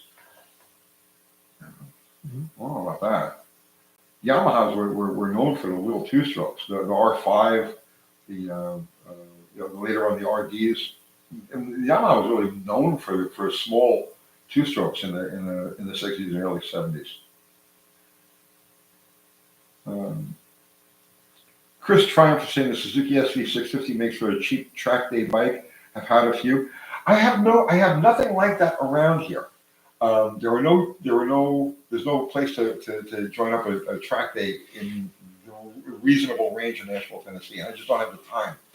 But mine is an S version, which I specifically wanted because the standard SV kind of mimics my Sportsters too much in riding position and everything else. It's got 20 more horsepower, but it's kind of the same thing without the character. That cruiser type of character. So I was specifically looking for an S model, and I'm thrilled with the bike. I absolutely adore it. I rode my Buell Ulysses all day today. Well, not all day, but I took it. It's parked out front right now. But tomorrow, definitely, I'm going to spend some time in the twisties with the SV. Here's a funny one. Bill, Treater. What's your real job that makes you enough money to be able to afford a Mopar? This is my real job. This is my real job. It's YouTube is an interesting. If you play YouTube right, you can make decent money with it. Enough to keep me. And if you're me, you just can afford lunch once a month. For some reason, I don't know. But it's that's fine. I do other things. Because you don't do it consistently enough. I keep telling you. I know. I don't have enough creativity in my noodle. You do. You always look for the comfort. You look for the safety net. Like at the end of the week, you want to know there's X amount of money. Yeah. Yeah. No. I like making a couple $1,000s a week. It makes me happy. Success and security go off into two separate directions. Right. You can't have success and security at the same time. Right. Just the way it is.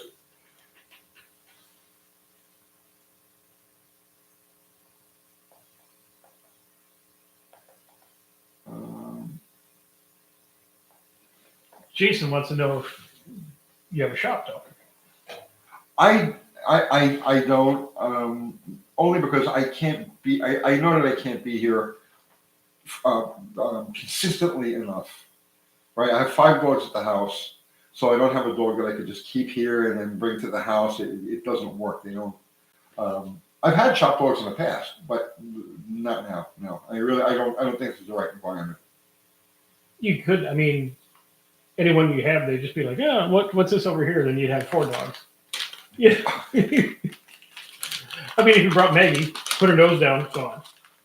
Oh no, Maggie, that's the thing too. I don't have any dogs that of my That dogs. are just like laid around lap. Yeah, no. I have 3 rescues, and they're each more damaged than the next. And they're hyper reactive and neurotic and all kinds of crazy. They're rescue dogs, you know. They were in the shelter for a reason. And then I have 2 border collies that are perfect. They're just perfect. And God forbid Kathy happens to take one of them here. Kathy would freaking have a meltdown.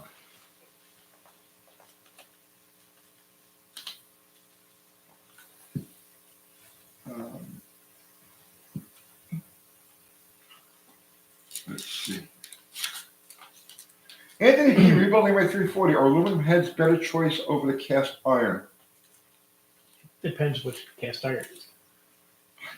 Yeah. You get the W2s, they're hard to. Well, yeah, that's a different animal. I mean, the X, the J head, it was just a standard 360 head.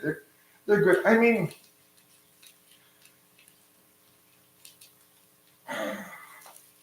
I prefer factory iron heads because they're tough, they're durable, they're predictable, they're rebuildable, and the cast iron has better heat properties. You'll make slightly more power with an iron head than you will with an aluminum head, generally speaking, most of the time. So my personal preference is for factory iron heads. But there's nothing wrong with the aluminum heads that are on the market. I mean, I can't think of any bad ones that are out there. So.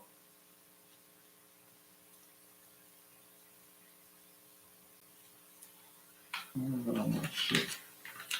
Motorcycles that will kill you. Everything will kill you. Right.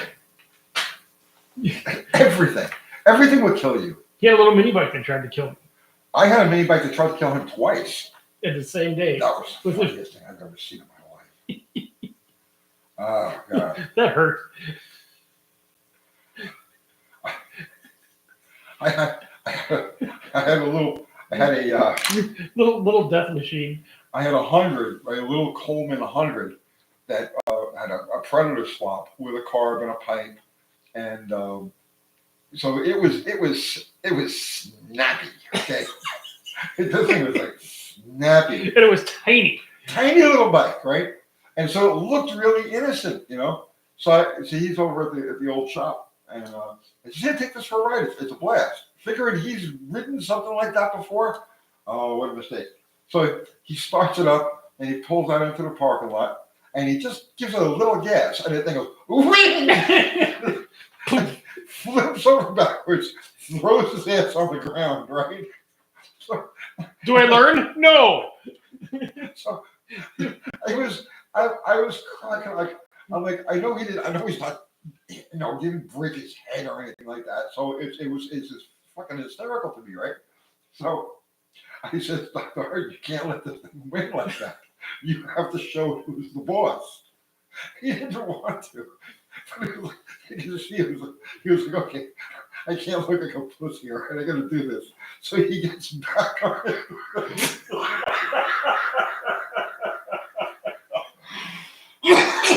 So he rips the cord. Once he starts going easy, he opens the throttle. The thing stands up, goes sideways into the woods. And all I can see from across the lot, all I see from across the lot is like brush and like dry Feet and grass dirt. up in the air. The bike flipping this way, his feet going this way.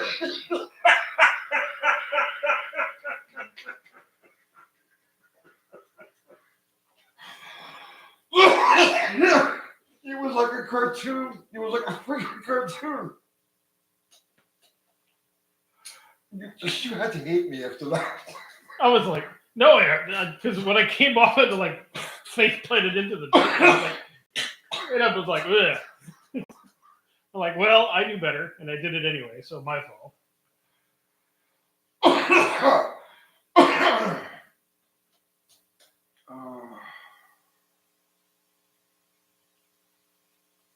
Hot shoe. When I was a kid, the hot rod shop surfaced head by dragging them behind a pickup with a guy standing on it. We should try that. Okay. We got concrete on here. We should try that. See if it actually works. Cylinder head surfacing. Let's surfacing, resurfacing.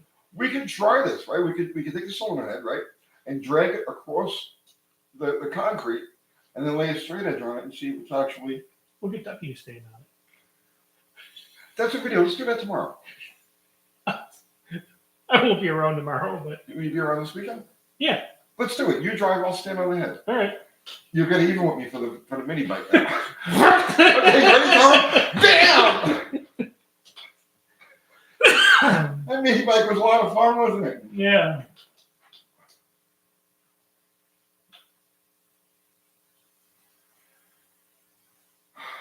Let's see.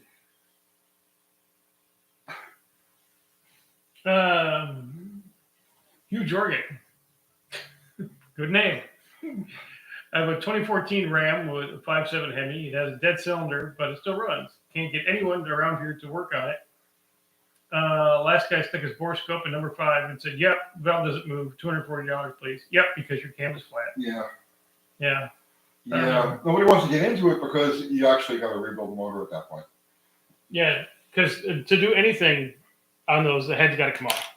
Yes. And then if it's something weird and not a cam because the cam is shot, then you got to take the front of the motor off and everything, take the whole thing apart. Plus, you've got all the material that came off the cam and the roller and the lifter all spread through the motor. So there's a good chance that over time that acts like that grit will get stuck in the oil pump bypass. That's the danger. People worry about the grit that gets inside of an engine, find its way to the bearings and all of that. No, that's not a problem. The problem is the grit will find its way into the oil pump bypass, and that's where oil pressure is regulated. So if any grit from that, any metal from that deal gets in there, I say they used to kill engines in the old days. Valve grinding compound. Yeah. Squirt valve grinding compound in there and drive it for a couple miles, and the grinding compound keeps the bypass from seating. Mm-hmm. So oil pressure just goes to shit. So yeah, that's why nobody wants to work on it, because it actually needs an engine. Mm-hmm.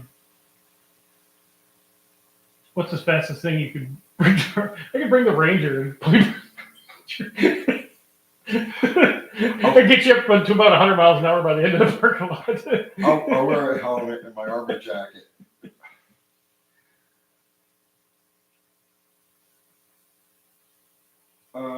Canucks dude, what are the top 3 Mopars you sold over the years that you wish you could have back?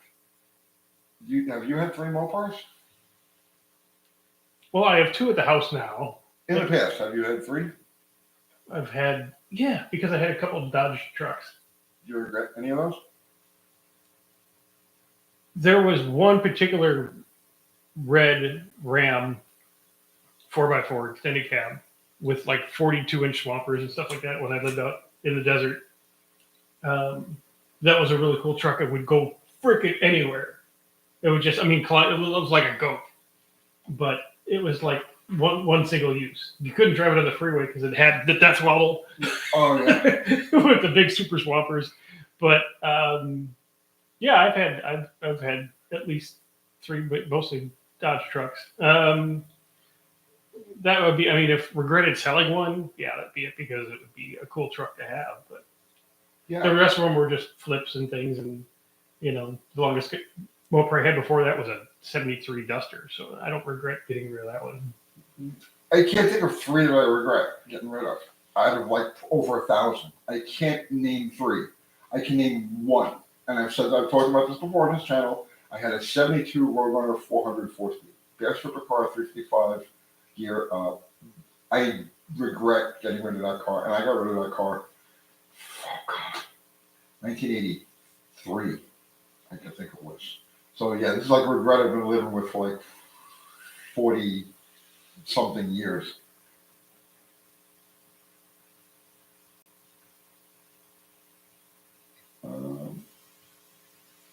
No, Alan. Well, yeah, he does not regret getting rid of the car he used to call Scribbles. In fact, he did a frickin' dance when it left. Yeah, I don't regret getting rid of that at all. Let's see. Jason Brindamore, how about a UTG side channel like that Russian guy who does really uncrafted cars? Garage 54. I love that channel. Those guys are fantastic. No, dude. The side channels, one is more than the work than you can imagine. You can't imagine what the stress that's involved in coming up with continuous content, fresh content, not like it gets exponentially more difficult. When you get like, we have like 1,400 something videos up, right? It becomes exponentially more difficult to not to come up with new content. It's ridiculous. The pressure is insane. You want me to do a second channel? I can't. I'd have to hire somebody.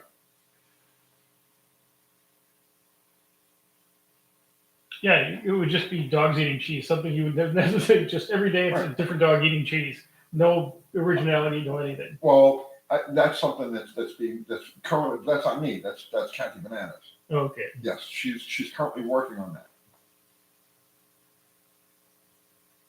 27 movies, and you have to make it look like you enjoy it. See, I don't do anything I don't enjoy. I don't do anything I don't enjoy. What am I interested in? You know.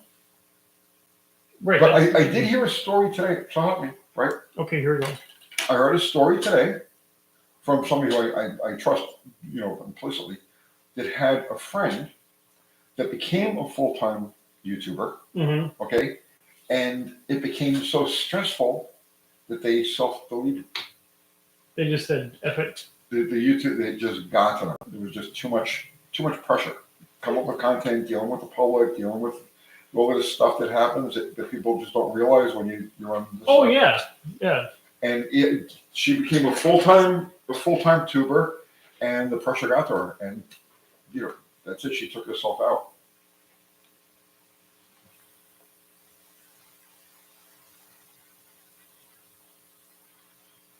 Danny Boyd is saying, yes, they did likely have problems before, but still, that's.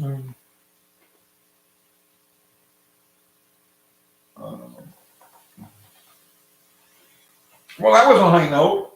It was.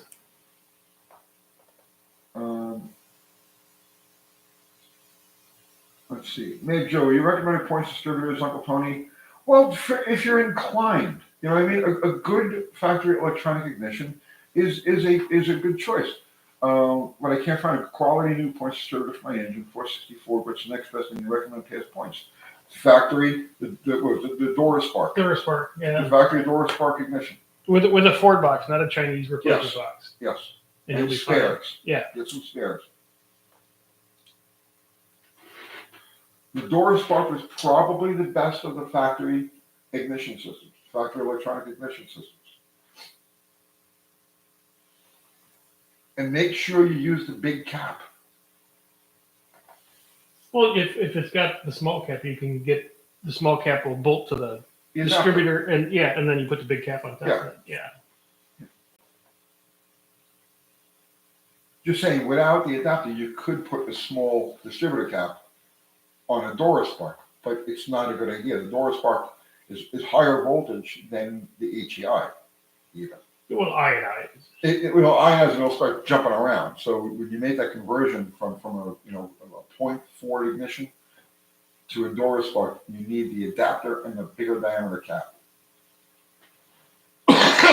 And the big cap is also vented. So it doesn't, Yes. yeah.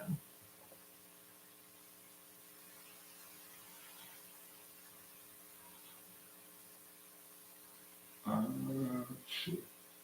Zero, just put up a link to your channel again, because Zero loves you. He does. Zero loves everybody. He does. Zero is love. Yes. Ooh. Yes. Wow. Thomas T, I like Cold War Motors channel. Cold War Motors is awesome. He just sent me an envelope. I got it at the house that has Cold War Motors stickers on it. Sick cars for a sick planet. So they're going on everything. SG. I have a 68 Coronet with a 73 stock 400 turbo TF automatic. It runs excellent. I want a street strip weekend warrior that's capable of high 12s, low 13s. Can I do it without raising the compression? Yes. Yeah, compression's not your enemy. No. Yeah. 323 gear. You don't need to change the cam. You want to run like low 13s into the 12s. 323, 355 gear. Set of tires and Tires, headers. The factory intake manifold is good, but they're just basic external bolt-ons and a good tune in a 68 Coronet. So 440 in a 68 Coronet is like a 3,700 pound car. Yeah, just the basic bolt-on hot rod stuff and a tune, and you're definitely in the low 13s. If you're really sharp and the car is set up right, you'll see the high 12s. Yeah.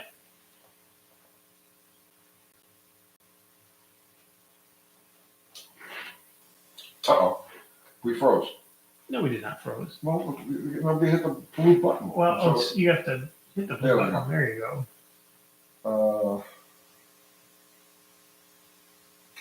Well, thank you, Jason Brindamore. I appreciate that. Thank you.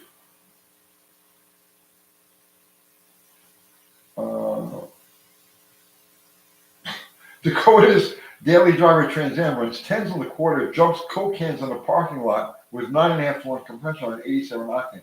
So if Dakota can jump Coke cans in the parking lot, you could definitely run in the 12s with Yeah.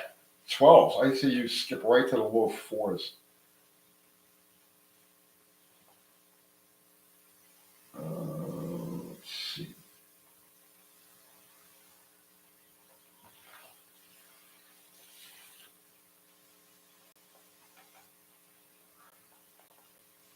Jason, before you go to bed, who do you watch on YouTube?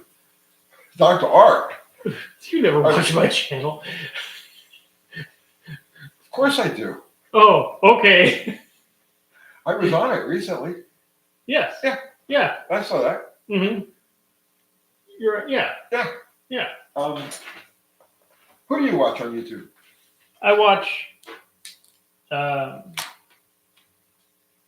Cletus and I watch Jamie because it's because I know Jamie, so it's more entertaining for me to watch it. Yeah. I watch Jamie just so I can call him up and correct him. I'm just trying to be. What are you doing? Yeah. And there's a couple extra like channels with airplanes and stuff like that, car related stuff. So. Yeah, I don't watch very much car content. I watch a lot of motorcycle content. Who do I watch? And it varies. I watch motorcycle content. I watch. I like watching. Sometimes, I like watching Steve Morris when he's explaining stuff on these high dollar race engines. He's a very sharp guy. But then sometimes he goes off on these tangents, and you're like, I don't know where he went, but we'll try again next week. I don't know anybody who goes off on a tangent. Who do I watch on YouTube?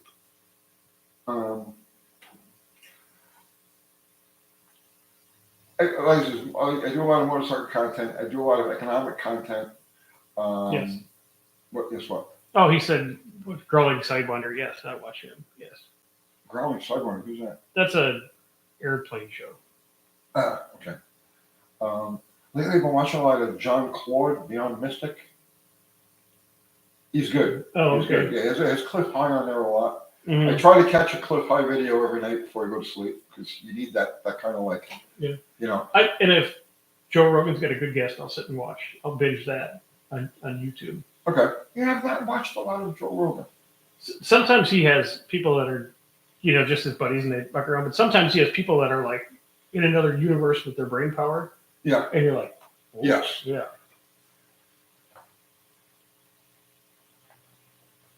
Really King likes Cold War Motors. Yes. I guess I don't watch a lot of automotive YouTube, but that's one of my. Fixie's Fred. No, I haven't seen him. Foot and Fab Shop. No. Coop Enterprises. No. 999 Lazar. No. Slavin Family Racing. Yeah. The only one out of your list that I've ever really is Cold War Motors. Jesus Christ, likes farm fucking Asian. Dylan McCool is pretty cool. Dylan is a really good kid. He's not too far away. He's about 30 miles south of us. Mm-hmm. Really, really good kid. Whistling Diesel is also just about 30 miles from here, 25 Well, miles. you have to watch his because his are so ridiculous. Yeah. It's entertainment. Oh, and John Levy. You ever catch John Levy? No. Great. But you're not really into that kind of thing. No. John Levy is my Sunday morning because he posts like overnight. So Sunday morning, like as I'm waking up and having my coffee, I catch John Levy. Oh, okay.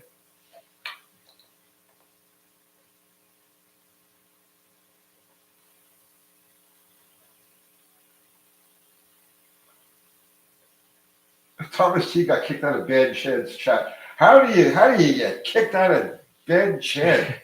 It's probably the best thing for you. Yeah, you're probably better. Your life will have better quality. You'll have less brain damage not watching Bad Chat.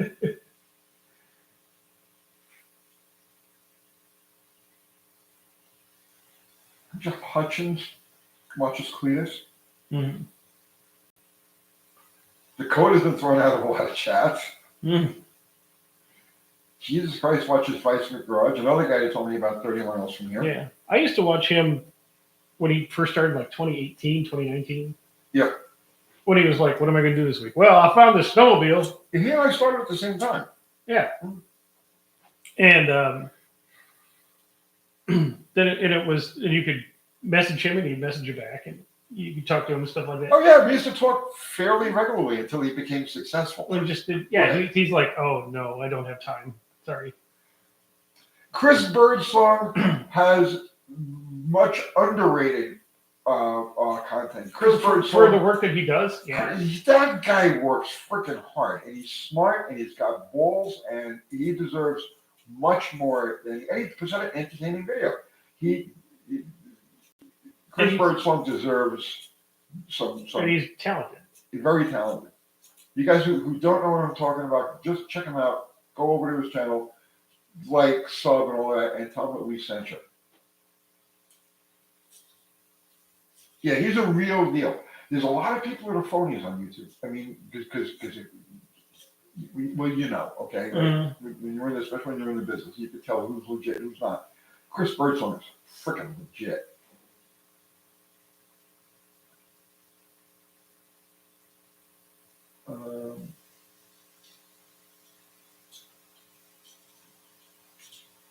You know who I watch too, who's really not. He's a paint guy. There's a channel called Underground Paint King. Never heard of it. Oh, he's great. He's, Underground Paint King? Yeah, he's a black dude. He's got long dreads and stuff like that, and he paints like, cars on 24s and stuff like that. Okay. But the way he explains it and stuff like that. He breaks it down real simply. He's like, this is what you need to do. Here's why this works and stuff like that. So, yeah. There's a lot of things. There are a lot of channels like that where you don't really necessarily have to be interested in the subject matter, but the way it's delivered. Yeah. You know what I mean? It's like you can learn something. You learn something. Apply, right? Yeah. To me, that's the best. Those are the best channels to watch. Mm-hmm.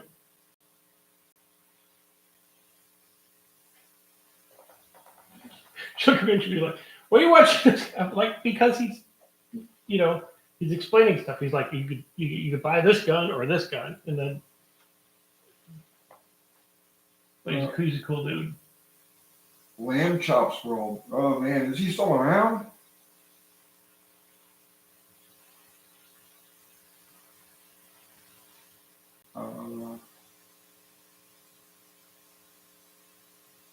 Eric O is top notch. Yes, zip ties and bias plies. Yes, absolutely.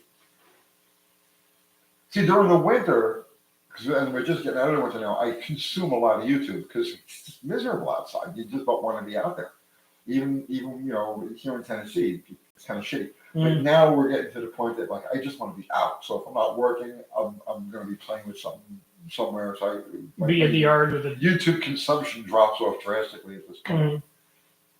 Well, I mean, car content YouTube people. I've talked to a lot of them, and they're all like, all their views are down.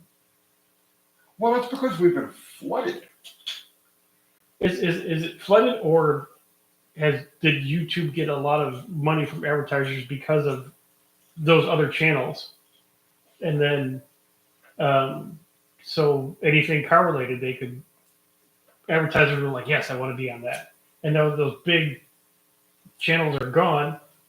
There's no more demand in advertising. Oh, you're talking about like Donut?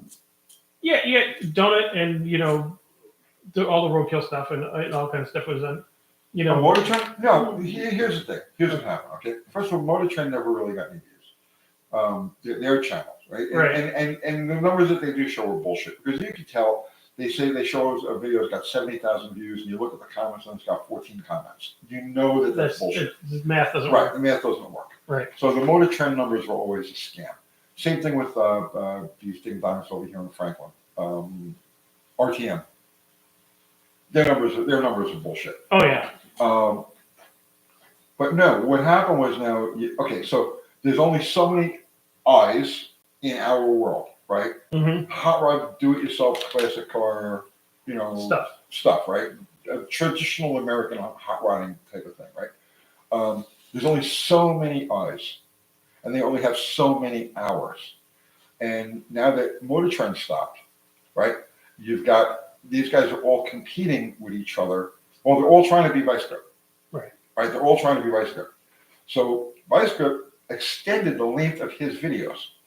He went from like an hour to like 2 hours. He just did one that was like 3 hours. Okay. And these other guys are trying to match him at like an hour minimum. So what's happening is it's sucking up all the hour shows. Yeah. But those hour shows you go through in 3 minutes because there's no content. I understand that. You understand that, right? But they're going to do it anyway because they're all of them are trying to be Vice Grip. What they don't realize is that they can't be him because he invented the genre. You see what I'm saying? Yeah. Okay.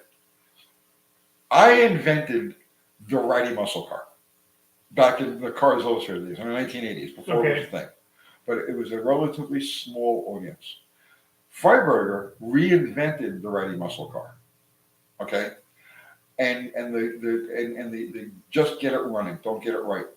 In other words, like just get the shit running, okay, which caught on huge, and then the whole roadkill thing, right. Then Vice Grip took it to the next level, and he made it more personal. See what I'm saying? So now Vice Grip is the leader of this field. Yes. By a long shot, all right. And these other guys are looking at what he does and try to duplicate it, but they can't. See what I'm saying? They can't. They can't because they're not there. Right. But in the meantime, they're all putting out hour plus long videos. And what that's doing is it's sucking up all of the extra gravy. Right, the gravy. Because there's only so many hours and so many hours that people consume what we put out. So yes, it's hurt everybody's views across the board, with a couple of exceptions like Cletus. But that's besides the point. It'll all boil out now.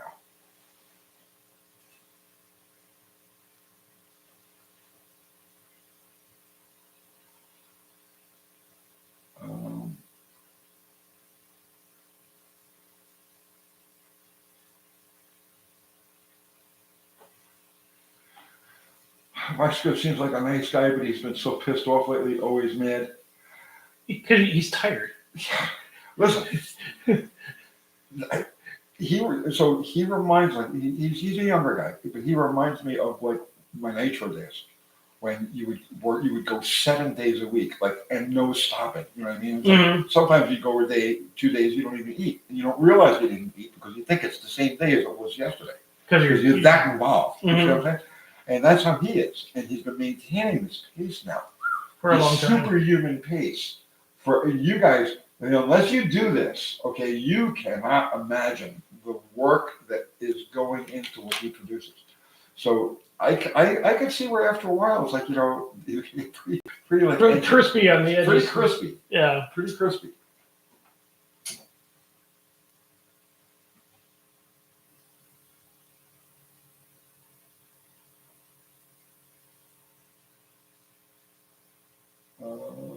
Everyone has bad days. Yes, that's true.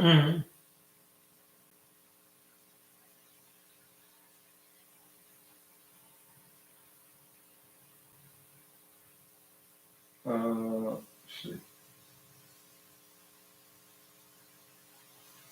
Vice grip did adjust for men's shoot. Yes, man.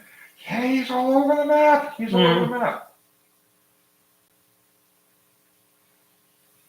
I conceded the vice grip that he's the car YouTube thing when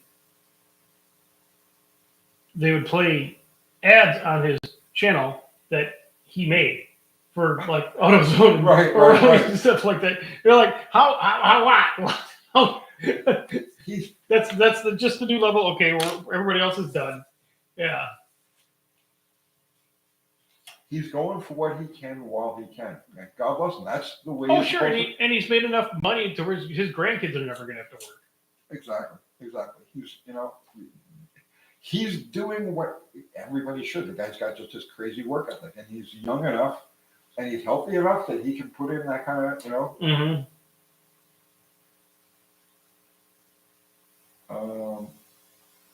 Demolition Ranch is done. Yeah, he said he's like, yeah, I'm just phoning it in at this point. I'm done. I didn't know that. When did that happen? Recently, in the last month. Yeah. This is a tough business, guys. You really don't know the mental toll this thing takes on you. It's just crazy. I'm not even complaining. I'm grateful for it. I'm truly grateful for this. But you don't know the taxes that you pay. You know what I mean? In ways that you really can't fathom unless you do this.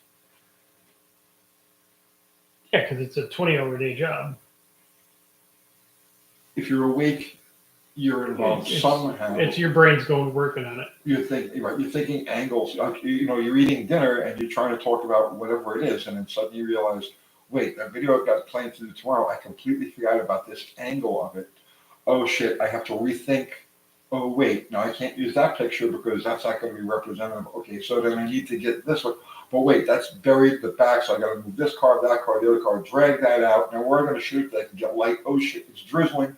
Oh no, okay, stop drizzling. I got decent light, but now the wind and the garage door is going pop, pop, pop, pop, pop, like at my house. Yeah. Oh please, you guys don't know. You don't know. Well, look what we did. Oh geez, that went fast. Yeah, and look, we almost got 200 likes. We came close to 200 likes. 208 short. 8 short. I don't think we're going to get to 8 likes. No, there aren't 8 people out there. Are there 8 people out of the 200 that are watching? Wait, there's one. There's one. 7. What do you think? We're going to get it? I don't know. 7. No. 7. No. Oh, wait. 189. 199. Who's going to be 200? What a cookie. Be thumb up number 200. Will you actually send them a cookie? I'll send them a cookie. All right. 200 likes. Oh, 201. We no cookie. All right, guys. And I don't mean to sound like I'm bitching, right? You know, like I was just sounding like I was bitching. But you're explaining. I'm just explaining. I'm not bitching. I am eternally grateful to you guys. You have no idea. This 2-hour live actually takes about 8 hours of a day. So, It just does. Because you're like, oh, it's Thursday and it's noon and I got to eat lunch. well, yeah, and I you gotta can't do get this. involved in things. Yeah, Oh, yeah. I know. Mhm. All right. So, guys, our awesome mods. And we had Ari in here tonight, too. Yeah, which is nice to see him again. Zero Mexican Specs Fubar and the token Ari. Guys, thank you so much, as always. Do they come on your live on Mondays? Sometimes, yeah. So Monday night, Dr. Art does a live from his abode. Mhm. The general offices that look in real life, kind of like Oddly enough, like yeah, that. Yeah. Everybody contributed super chat. Thank you so much. It's never expected, but always appreciated. And everybody who contributed with your presence and your conversation, thank you equally. Would you like to say anything, Dr. Art? No. Okay, that's it. We're done. It's All right. I'm hitting the button. Hit the button. Thank you, guys, and I'll be here on Sunday night, 7 o'clock. Yeah.